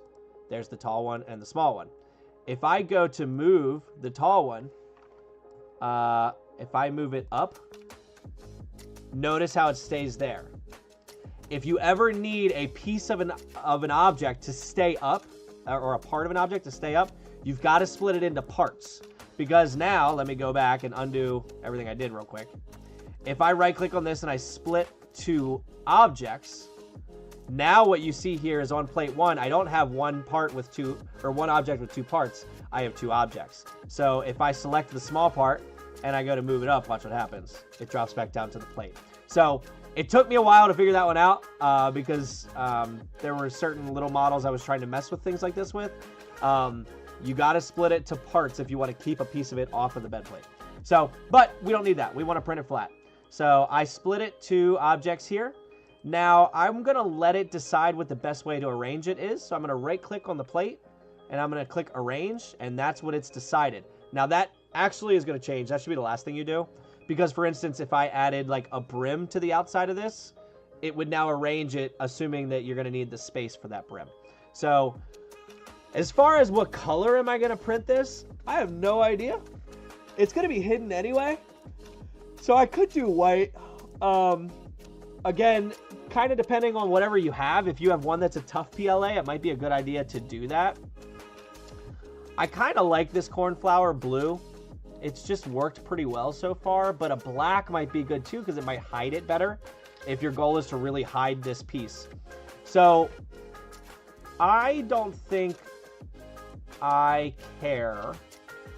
And cornflower blue is what I have in at the moment, so I'm going to keep it at that. So I'm going to run through my settings, what I do, and then we'll see, I guess, how long it says it's going to take to do so. So the first thing I always do with my printer, now again, this is not, let me just preface everything I'm about to do. This is not me saying these are the settings that you should use for your printer. Figure your settings out. Every printer is different. Even every single Bamboo PSP is different from each one. You're going to want to hone in your printer. But this is what I found works really well for mine. So the very first layer, I set it to 0.16 millimeter. That just helps it kind of squish that plastic in a little bit more and make sure it really adheres to the bed. We shouldn't have too many problems adhering to the bed with the big piece here because it's such a big flat surface. This one I'm a little nervous about because it is thin, but we are going to add a brim to this, so that should hopefully help. Oops, I didn't mean to move that. All right, so I changed the layer height here. The rest of it I kind of leave the same. I don't really mind where the seam is going up the print. It can kind of, it decides, it puts it wherever. So the rest of this seems to work pretty well. Strength, I kind of feel like I should go with 100% for this, just because I've made everything so thin to kind of keep it hidden. I really want to strengthen up the tensile strength of these layers. But I guess at the moment, we'll put it at 50% infill, and we'll just see what it does with it. I typically go with adaptive cubic just because it works faster. And I usually go for time. Everything else, I leave the same. I don't mess with it. Speed. So as everybody knows, the printers are getting a lot faster. The Bamboo Lab is obviously pretty quick, but you've got a lot of other ones. The K1. I know Jose told me about his Flash Forge, I think it was. We were looking at. I think it's called Flash Forge. But there's so many printers out there that are so fast. Slow it down in the beginning at least is my recommendation, just to give it a good start. Because the last thing you want is a weak start and then an hour, 2 hours into the print, everything breaks and you've just wasted all that time in filament. So I always slow the first layer down. I slow it all the way down to 35 just to let it take its time and do its thing. The rest of it, I leave the same. It's fine. You could go faster. I'm not really trying to push it too fast. Supports, typically you would want supports for certain things. This does not need supports. There is nothing here with overhangs. So we're not going to be doing any kind of supports at all. This is also where you would do a raft. If you had an uneven bottom surface, To kind of give it a nice flat surface, you would give it a raft. We're not going to do that here because we have, I mean, even with the small surface on this part, it's still flat. So we're good. So I'm not going to do anything with the raft. And then we're going to go to the bed adhesion section here and turn on some skirt loops. That skirt loop is just right at the beginning of the print. However many, like for instance, I have 2. It's going to do 2 circles of filament around the print. It doesn't do anything to the print, but if there's anything, you know, in your nozzle that's like a clog, it could get that out. It makes sure that you're laying nice before it starts the print, so it gives you a nice start. I know most printers, they start with that line in the very front of the print bed, but sometimes when it lifts up and goes over to where the print is, it kind of drags that with it. By doing the skirt first, if it does that, it drops that line there and doesn't attach it to your print. So I always do skirt loops just to give it something to clear all the bad stuff out first. Skirt distance, I don't mess with that. I don't need it to be too far away from the print. The rest of this, I don't really mess around with. Feel free, but I don't find it too necessary except for brim width right here. That's what I was looking for, sorry. So a brim is like a flat, basically a single layer that it's going to attach to your print at the very bottom that you can peel off easily, but it gives your print an extra, I guess, surface to adhere to the bed to. So it has it set to auto. It would probably give me one anyway, but I'm going to make sure it gives me one. So I'm going to click outer brim only just to see what that's going to give us. And brim width, 5mm, that probably will be enough, but we'll give it a shot. So now I'm going to right click and I'm going to hit arrange, and you'll see it will probably, it didn't move anything, so I guess it didn't matter too much about the, I guess it doesn't have to move it for the brim. It would only move it for supports. Okay, so now I'm going to hit slice, and we'll see what it tells us here. So it's telling me that it's going to take 3 hours and 8 minutes. I think I said 3 hours. Did I say 3 hours and 12 minutes? I was 4 minutes off. Sheesh. But what we want to look at here is, oh, sorry, I got rid of you guys multi-chat. Actually, I'll hide that again for a second. I kind of hide this. I don't need this. Well, anyway, so you're seeing a couple things here. So this blue, this dark blue section is that brim I was talking about. It's a single flat layer that it puts on the bottom of your print and attaches it to the print just to give it a bigger surface area to adhere to the plate to. So we want that for this thin piece here. Then you'll see the purple layer here is, it says it up here. So this is the, or is that blue? I think it's purple. Yeah. Internal solid infill. So it's going to fill up that whole plate. Orange is the outer wall. Yellow is inner wall. Red is top surface. Top surface matters because there are options you could do, like ironing, that would make it a lot smoother. So it's telling you what layer that would be smoothing. But yeah, you can actually see all the different pieces that it's printing here. You can hide those things to see what else there is. So that's all inner wall now. If I hide the inner wall, there's all your infill. So it's showing you what the infill looks like. And then you can use this bar on the side to look at specific layers. So as you slide down, you can see what that layer will print and so on. And then what's cool is they have a layer at the bottom here. I know you can't see it, but there's a horizontal green one. And if you move that left and right, it actually shows you the exact movement of the tool head, the 3D printer, as it goes around. So you can see there exactly how it's printing the model. A lot of this is a little more than anyone will ever need to know or use, but just letting you know. So I like how it looks. I think that I'm going to give it a shot, and hopefully it will work. So give me 1 minute here. I'm going to go over to the printer, make sure I, just like before I do stuff on the 3D printer, I always make sure I wipe the print bed with alcohol. I use a textured PEI plate, so I don't put any glue or anything on it. I know that's a big thing that a lot of other people do with their print beds.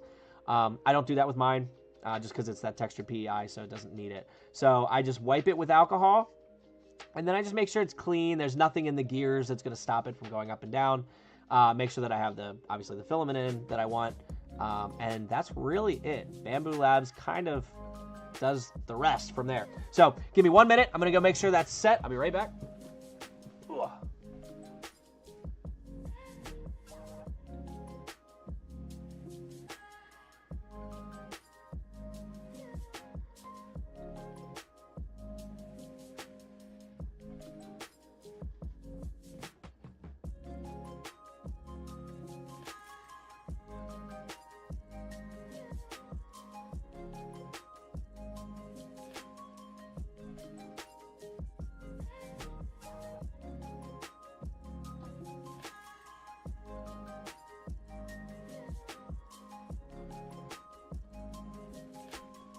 Okay. All right. So I'm going to go ahead and hit print plate and let it do its thing. So for those of you wondering, because I did forget to look, so it says that, oh, I'm in ounces here. Give me a second. I forgot I changed it to ounces the other day just to look at something. Preferences, metric. So for those of you wondering what this will take, it says it's going to take 83.11 grams. Now that's with the French cleat portion of it. I don't know if that's necessary, but 83 grams. So one spool would make 10 of these. It would actually make 12 of them if everything went perfect. You can also minimize the infill too. Don't forget if it ends up being strong enough. So I'm going to print it. I'm going to tell it to level the bed, and we will keep track of it and make sure everything's good there. But yeah, I mean, I think that's all I'm going to do for that for now, because until I am able to look at it and test it and see what's good and what's bad about it, what needs to be adjusted. As Shah mentioned, we don't want to mess up the book either, so I do want to go just kind of take that into consideration when I test it with a book and just make sure I'm not ruining the book by trying to show it off. But yeah, so I will, before I post it and share it, I will make sure that it works first. Because the last thing I want to do is give you guys something that doesn't work. But yeah, I think that's everything for that. Let's go see if anybody has pulled anything good for a minute over in the Sachamon. Let me see. Oh, I did see Fox pulled a nearly mint hollow Baba Lysaga. I don't know how Jose was pulling so many Curse of Strahd cards so fast. Oh, actually, didn't you have a really good one yesterday? I think you were on the leaderboard yesterday. Oh, best card this month, actually. So you've pulled the Cradle. Wow, that's actually wild, because it's been 11 days, and the best card this month? No. How does that make sense? Brian, your thing's broken, if you're even watching. Because Aki, it's the 11th. He pulled that Marut worth 62. There's no way this is updated. That's why. It hasn't updated. What? 1050. That's it hasn't updated at all. Wonder why. Am I missing something?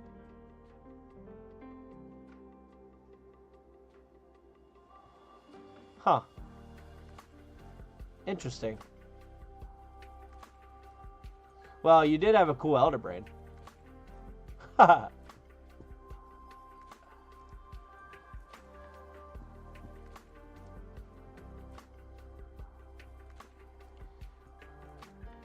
I want to pull more cards, but I don't want to buy any.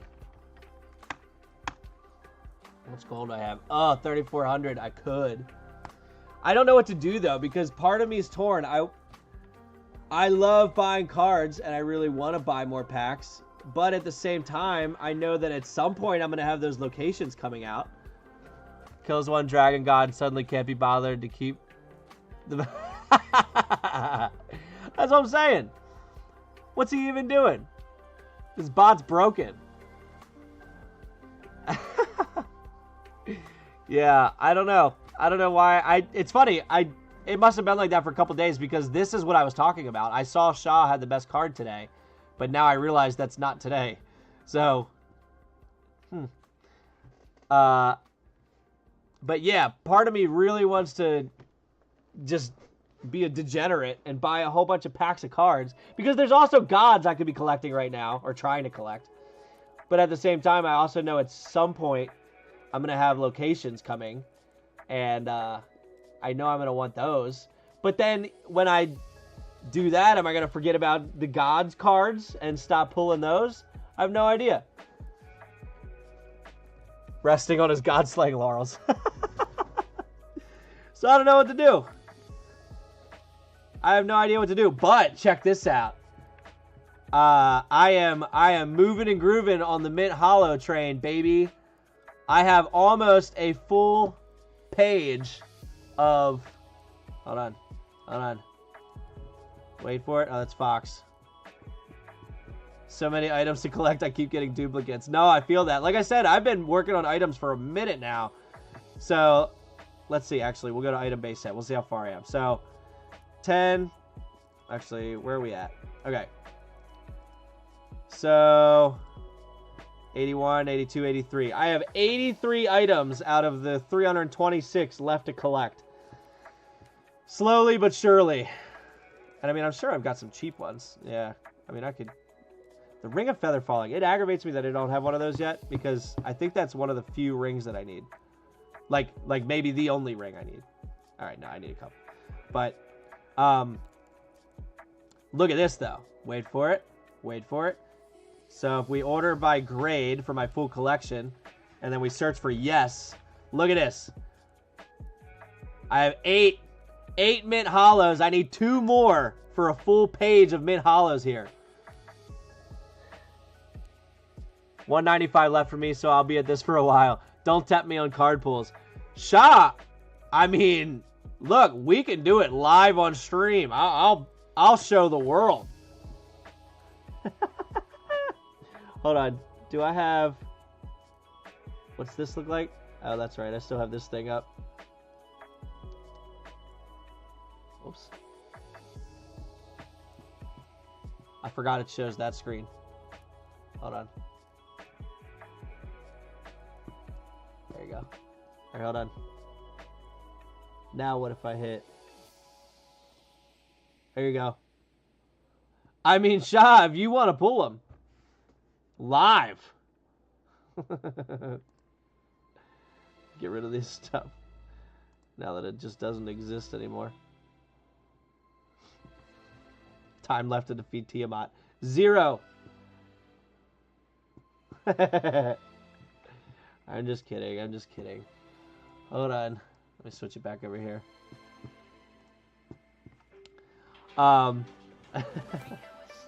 Yeah, I really want to pull, but I really think that I should save it for when the locations come, because I know I'm going to want some, especially for the flippin' expansions. I am so close to, honestly, Honor Amongst Thieves. I only need 4. One of them has not been pulled yet, which is the Red Wizard Blade. And actually, the others may not have been pulled either. Let me see. Horn of Beckoning Death. I think one of those has been pulled. 2 of those has been pulled. Fox has one. Of course he does. But they're both so expensive. Helm of Disjunction. I know I've seen one of those. Disjunction. Yeah, there's 3 of those. Darth Nihilus and Lip, 12, have one. And then the Tablet of Reawakening, which someone just pulled recently. Yeah, number 13,472. It was Jester. classic. But there's only one of those. So, would really love to complete that set at some point. But then when the locations come, none of it matters because they're going to have more of them anyway. So, the Lost Mines of Phandelver. I'm definitely going to want to get those locations ASAP. I need Icon of Ravenloft, which hasn't been pulled, and I have the Strahd set. Oh, is that really all you need? Sheesh. Hold on. Sorry, I should have been doing this down here. I don't know why I wasn't. Yeah, I need... For Curse of Strahd, I need 5. Isaac. How I don't have Strahd yet, I have no idea. But, so for you, the Icon of Ravenloft is my, my Staff of Striking. Which there are currently none of, because I was not paying that money in the shop for it. So, oh shoot.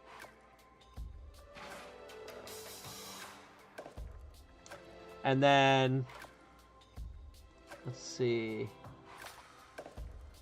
I mean, weapons, I'm 4 away, but these are hard to get. I've been working overtime on these weapons, man, since the beginning. But the last ones are so expensive. Wands are done. Vecna I have none of. I'm 3 trouser trouble, or 3 belts away from trouser trouble.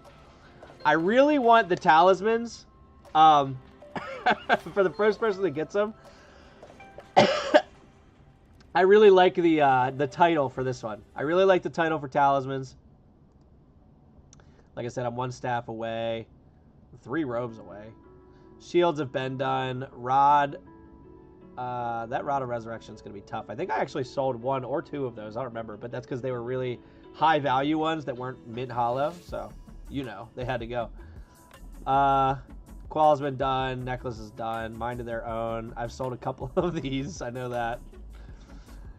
The Yun Stones. No matter how hard I try, these last 3. I mean, I wish and I just don't pull them. Headgear's been done. A lot of these have just been done for a while. Deck of Many Things. I mean, I'm doing work, but this is the one that matters right here, baby. Woo! Mint hollow. I went from one worth 18 to one worth 668. And I paid, I think, $1,500 for this one. That freaking shopkeep is so expensive. So expensive. Crystal balls I have none of, but I think I've sold 1 at some point. Books, I've sold a lot of books to get other things. I've only got the hand gear and the elemental gem titles. Really? I felt like you had more. Well, that's all right. I'm very far away from the monsters, so look at this. Monster base set. So I still need 67 of these. And you're already done these, so there's that.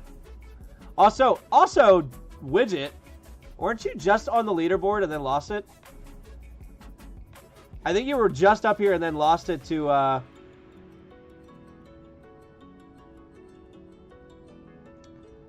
Hey, before the end, can we get a hint on level up for the Haven heroes? Oh. If I'm being honest with you, I've got nothing. I have not looked at them since because I was prepping for the stream last time, and then I've been prepping for D&D Friday. So I have not actually looked at their upgrades yet, or what kind of updates. Because I know we talked about maybe having 1 of each different class, just to be able to play around with and stuff. So I actually have not played with them at all. So if I had an update, I would totally give it to you. But I do not, unfortunately. But hopefully after Friday. So Friday, we're playing D&D Friday. Now that I have off every other Friday. I think I mentioned that before.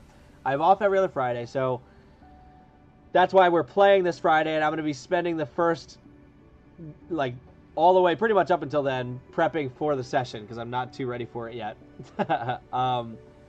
Then Saturday, I know my parents might be taking the kids to the campground, and I don't know if we're going with them or not. So I'm not sure what's going on this weekend, but I might have some time this weekend to work on it. We shall see. No way I haven't cracked top 3 best collections in months. I'm telling you, I saw you up here.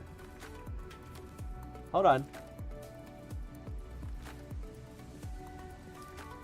Yeah, I mean, it does say that you're not. Well, hold on.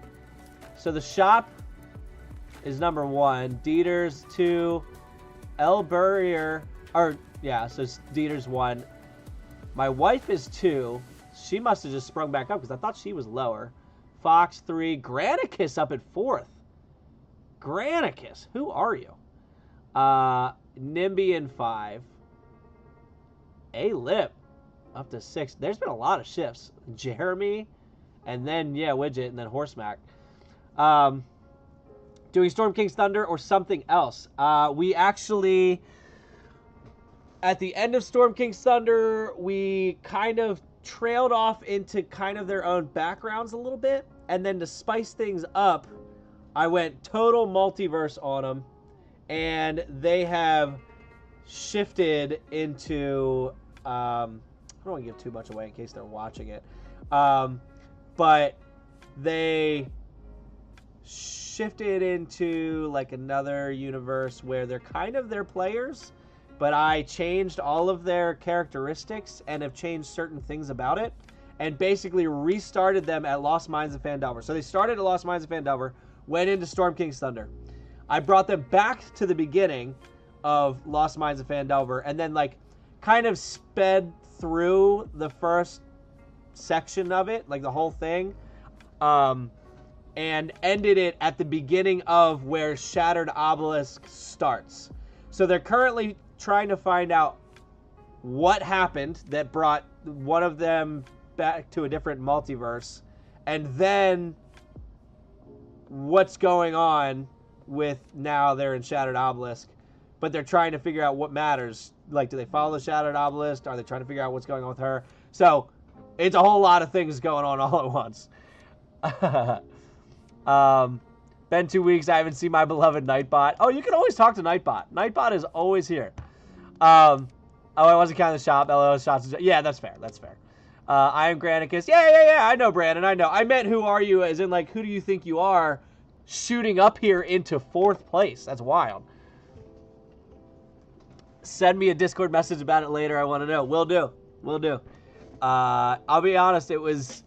So, I'll tell you what happened, rather than, like, explaining, at least right now, I'll tell you what happened on screen rather than saying, like, what's going on behind the scenes. But basically, we had the 6 of them, and they've played the same 6 characters since... 2 of them have had them since Lost Mines of Phandelver. The other 4... shifted into their new characters in Storm King's Thunder. So they've had them for a very long time as well, but 2 of them have been there for a super long time, right? So they were going into this like dungeon area. It was kind of part of one of the characters' backstories. But the reason they were going there is because there was this thing that had told them that one of the people who had lost their brother, the answer to that problem was at the end of this dungeon, per se. So they get all the way to the end of the dungeon, and at the end of the dungeon, I actually had one of the 4 characters, her name was Kalinda, is actually my wife's character, come into the final room of the dungeon and actually help fight the boss at the end. And so it was a super cool moment anyway, because they haven't seen this character in actually probably years at this point. But I had them come back and they were fighting with them. But I described the character as in like distraught and like disheveled, beat up. I mean, she was a fighter, so she was already like beefy anyway, but she definitely was like jacked and like angry. And so they finished beating the big bad guy at the end here. And they come across the big giant treasure chest that sits at the end. And when you open it up, there were 2 things inside. One of them was a tablet. One of them was this sphere. And inside of the sphere was just kind of like endless darkness. And you saw what looked to be almost like a galaxy, almost stars that just kind of continued to swirl. But no matter how you held it up, it felt like it should be see-through. But you couldn't see through it whatsoever. But you also didn't hold it up right away, because as you open it up, you immediately hear this kind of whispered voice that I forget exactly what the line said, but it basically said, if you pick up the tablet, I think it said something like, you simply speak a name, whereas the sphere will read your heart. So you don't actually do anything with the sphere. You just pick it up and it reads your heart. The tablet will bring back all of any. The sphere will bring back some of many. And so they had to decide, what do we do here? And I never even said, like, it never said you could only take one. It never said you should pick one first or whatever. That was just kind of how it left it. It basically told you, you speak a name for the one, the other one reads your heart. One of them will bring all of any. The other will bring back some of many. And so they were trying to decide what they were going to do. And what I had happen was Kalinda, the one that came back, she kind of starts talking through what's been going on. And so her goal was to kind of gain her notoriety back. Her family was very well known, and they kind of lost everything, and she wanted to bring that back. And so she was doing that kind of in Phandalin. She was bringing back her name. And then in Storm King's Thunder, the Giants attacked. They killed a lot of notable characters from Lost Mines of Phandelver. And so I kind of described that as it has kind of broken her down over time, and she has not been able to find a way, because she really did care about these people, and she lost everyone, and it was her job, she felt, to save everyone, and she failed. And so she started finding out that the people she used to fight alongside were on track to find something that could bring people back. And that's how she tracked them down to here. So in her mind, all of any and bringing only back one person, whereas bringing back, you know, the people that she let down. So she immediately, I had it, she reached out and just grabbed the sphere. And from there, everything just went. I had this whole speech that I pretty much read out that happened. And so I read it from the mindset of Kalinda. So I basically started describing what is happening to Kalinda. And I didn't say what happened to any of the other characters or anything, but basically she didn't know what was going on. She felt as if she was here, but she wasn't. She couldn't see anything, but she felt like she could see everything. Everything hurt. She felt like she was moving, but at the same time, nothing was going on. And then at one point, these tendrils kind of came out of nowhere in this kind of space. She felt like she could see it. And it grabbed the sphere and pulled her along whatever this space was with it. And then I cut everything off from the story. And it was really cool, because from there, what I started doing was I looked at each person one by one. So for instance, we have, I can't remember who I started with. So I'll just say Pac. That was one of the girls that's in our group. I said, Pac. And I basically started explaining how you were sitting underneath the grandfather tree in the high forest, thinking about your uncle that you talked to and whatnot. But essentially how I described it, the characters knew what I'm describing is their character well before Storm King's Thunder. And then, once I finished describing that, I told them they can go ahead and put away their character sheet. And then I would go to the next person. And I started describing their character. So the next one was, his name's Swolio. And I started describing his character and how he was, I can't remember exactly what he was doing before Storm King's Thunder, but I had him kind of making his way, I think, towards Waterdeep, but I don't remember. But again, describing it in a way that he immediately knew what you're describing right now is my character, but well before any of the events of Storm King's Thunder happened. So I did that one by one to each character, even coming back to my wife's current character, not Kalinda, and having her put her character away. Then I got into, all of a sudden, describing Kalinda waking up, and she's outside of Neverwinter, which, for those of you that have played Lost Mines of Phandelver, you typically start in Neverwinter. That's where you kind of get the job to escort a cart to Phandalin. So I describe her waking up outside of Neverwinter and kind of looking around and realizing that she recognizes this place, but then she looks down and her hands were green and they were webbed and they were wet. I should just full face. I don't know why we're staring at this for this. her hands were green, they were wet, they were full, like basically Ninja Turtle, you know what I mean? And she immediately started freaking out, right? And she falls back and she looks down in a puddle and she sees giant turtle person, right? And so she starts freaking out, and I explain how in your head this doesn't make sense, what's going on? And then I paused for a second. I was like, what do I mean this doesn't make sense? Of course this makes sense. I'm here to, and I explained, now your thought, you're following this guy. And immediately what that showed is that Kalinda, from where the universe she was just in, was transported somewhere to some universe in another body where she can think for a second, but then the original body is now kind of taking over and saying, I don't know why I'm having these thoughts. I have a job to do. And now that person walked into town. And so what that person was doing was following another person, and it ended up being each of the other people, and it started them over at the beginning of Lost Minds.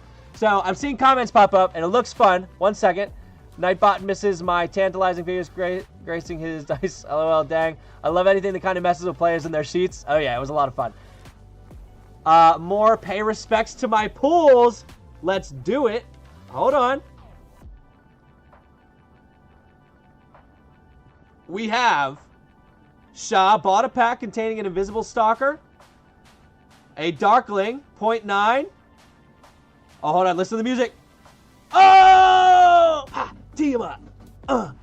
Tiamat. Shah, that's crazy. And it was a grade of 7, which is huge. Hold on. Let me add my emojis here. Look at that. Look at that. It was worth buying the pool. It was worth it. Man, that's huge. And so that starts you off on the God set too, which is massive. You might have a lot of people offering you something for that, for those that are trying to complete it. That's awesome. Good on ya. Oh, Mooncom got a holographic, almost mint hollow Piddlewick. I would have been sending an offer immediately.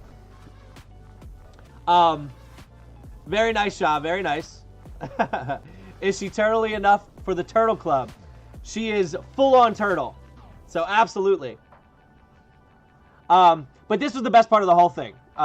This is like the most fun. So I had everyone put their character sheets away. It was a very emotional moment, right? And then now this is all happening. So my wife's character in the current universe was following somebody. So then I look over to who did I start with? So this was the fun part. I look over to Merrick. The guy's name was Merrick. Now, Merrick was one of the original characters that did not go into Storm King's Thunder. Okay? So I had already explained to him that his current character was now gone, right? So he doesn't know what's happening. He has no character sheet. So I look at him and I call him Merrick. So his immediate thought is, whoa, that's my original character from the original Lost Minds. And I start to explain how he is nothing like his original character in certain aspects, but he is in other aspects. So he is part of the Red Brands, or he was, and he hates the Red Brands, but he's no longer a halfling that he was before. Now he's this barbarian. I can't remember the big guys in the mountains. What are they called? They have Stone's Endurance. Sheesh! I know you guys know it. I just can't think. I can't think of what they're called right now. Anyway, he's massive. He's huge.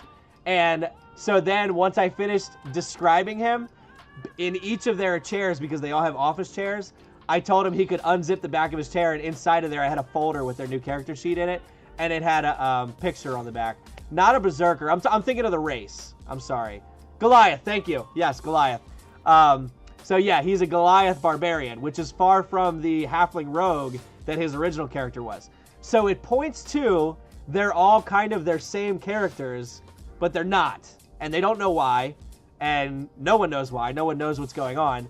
But they all get to play their new characters as their new characters in the current universe, except for my wife, who now I constantly have her going back and forth in her head as to what she's thinking, and they're kind of fighting each other. But I've sped through everything, and now they are currently at the start of Shattered Obelisk. So that's where we've left off. That's my recap of my entire 4-year campaign or whatever it's been with this group. So, yeah, pretty wild. My Curse of Strahd crew never found Piddlewick. I love the name. I don't know anything about Piddlewick. I need to go do stuff with Curse of Strahd because everyone says it's a great adventure. So maybe after Shattered Obelisk, and then depending on whether or not they return to the old universe and how they do that and what they do it with and what they look like when they do so, I don't know what's going to go from there. Would be a fun idea to have all characters go through a soul swap like in the Scooby-Doo movie. That would be pretty awesome. You would have to have the right group for that because I know some groups would take advantage of that knowing the actual people, not the characters. So they would just start like, hey, I know that you really like your character, so I'm going to go do everything possible to get this character killed. Which I think my group would be fine with it. I think it'd be fun. But, yeah. That's the big old recap. And so now I don't actually know too much about Shattered Obelisk almost at all. I have a lot to do to prep for that. I've started reading it during my lunch breaks at work. Think of Piddlewick like a mute and slightly less sadistic Chucky. No. Ew. What? But he doesn't talk, though. Interesting. Oh, I forgot. Yeah, I got movies. Yeah, exactly. All of a sudden, the guys are girls, the girls are guys, and they're doing whatever they want to at the table with the other person's characters. I did forget to check on my print, though. I should have made sure that was printing okay. So far, so good. Everything's looking good. Nice. Nice. All right, y'all. Well, I think since I finished the 3D model here, I'm going to call it for the night. I'm not gonna, like I said, I'm not going to upload it yet. I want to make sure that this is going to work how I want it to. Otherwise, it's a waste of an upload for no reason. So, I should have an update. I don't know. I doubt I'll be up when it finishes tonight. But if I am, I'll post something over in the Discord, let everybody know that it's finished and give you an idea of what it's looking like. And other than that, I think I'm going to go to bed. So thank y'all so much for hanging out. I know this was way different than things that I would normally do on here. I try to change it up a little bit every once in a while, so we're not just doing the same exact thing every time. I don't know if these things are interesting or not, but hopefully somebody might have learned something tonight. Again, I'm not going to sit here and pretend I'm some kind of really good 3D modeler. This is the basics of the basics. But if you have an idea, you can absolutely go put it to 3D paper on SketchUp or other programs as Shaw mentioned. So, all right. I'll keep working. Yeah, sorry, Widget. I get to work during the day while you're not working, though. If it makes you feel better. You can always, like, shoot me a message on Discord and say, hey, dweeb, how's it feel working? So, all right, y'all. I'll catch you later. I'll see you over in the Discord. And congrats again, Shaw, on your Tiamat. It's massive. Later.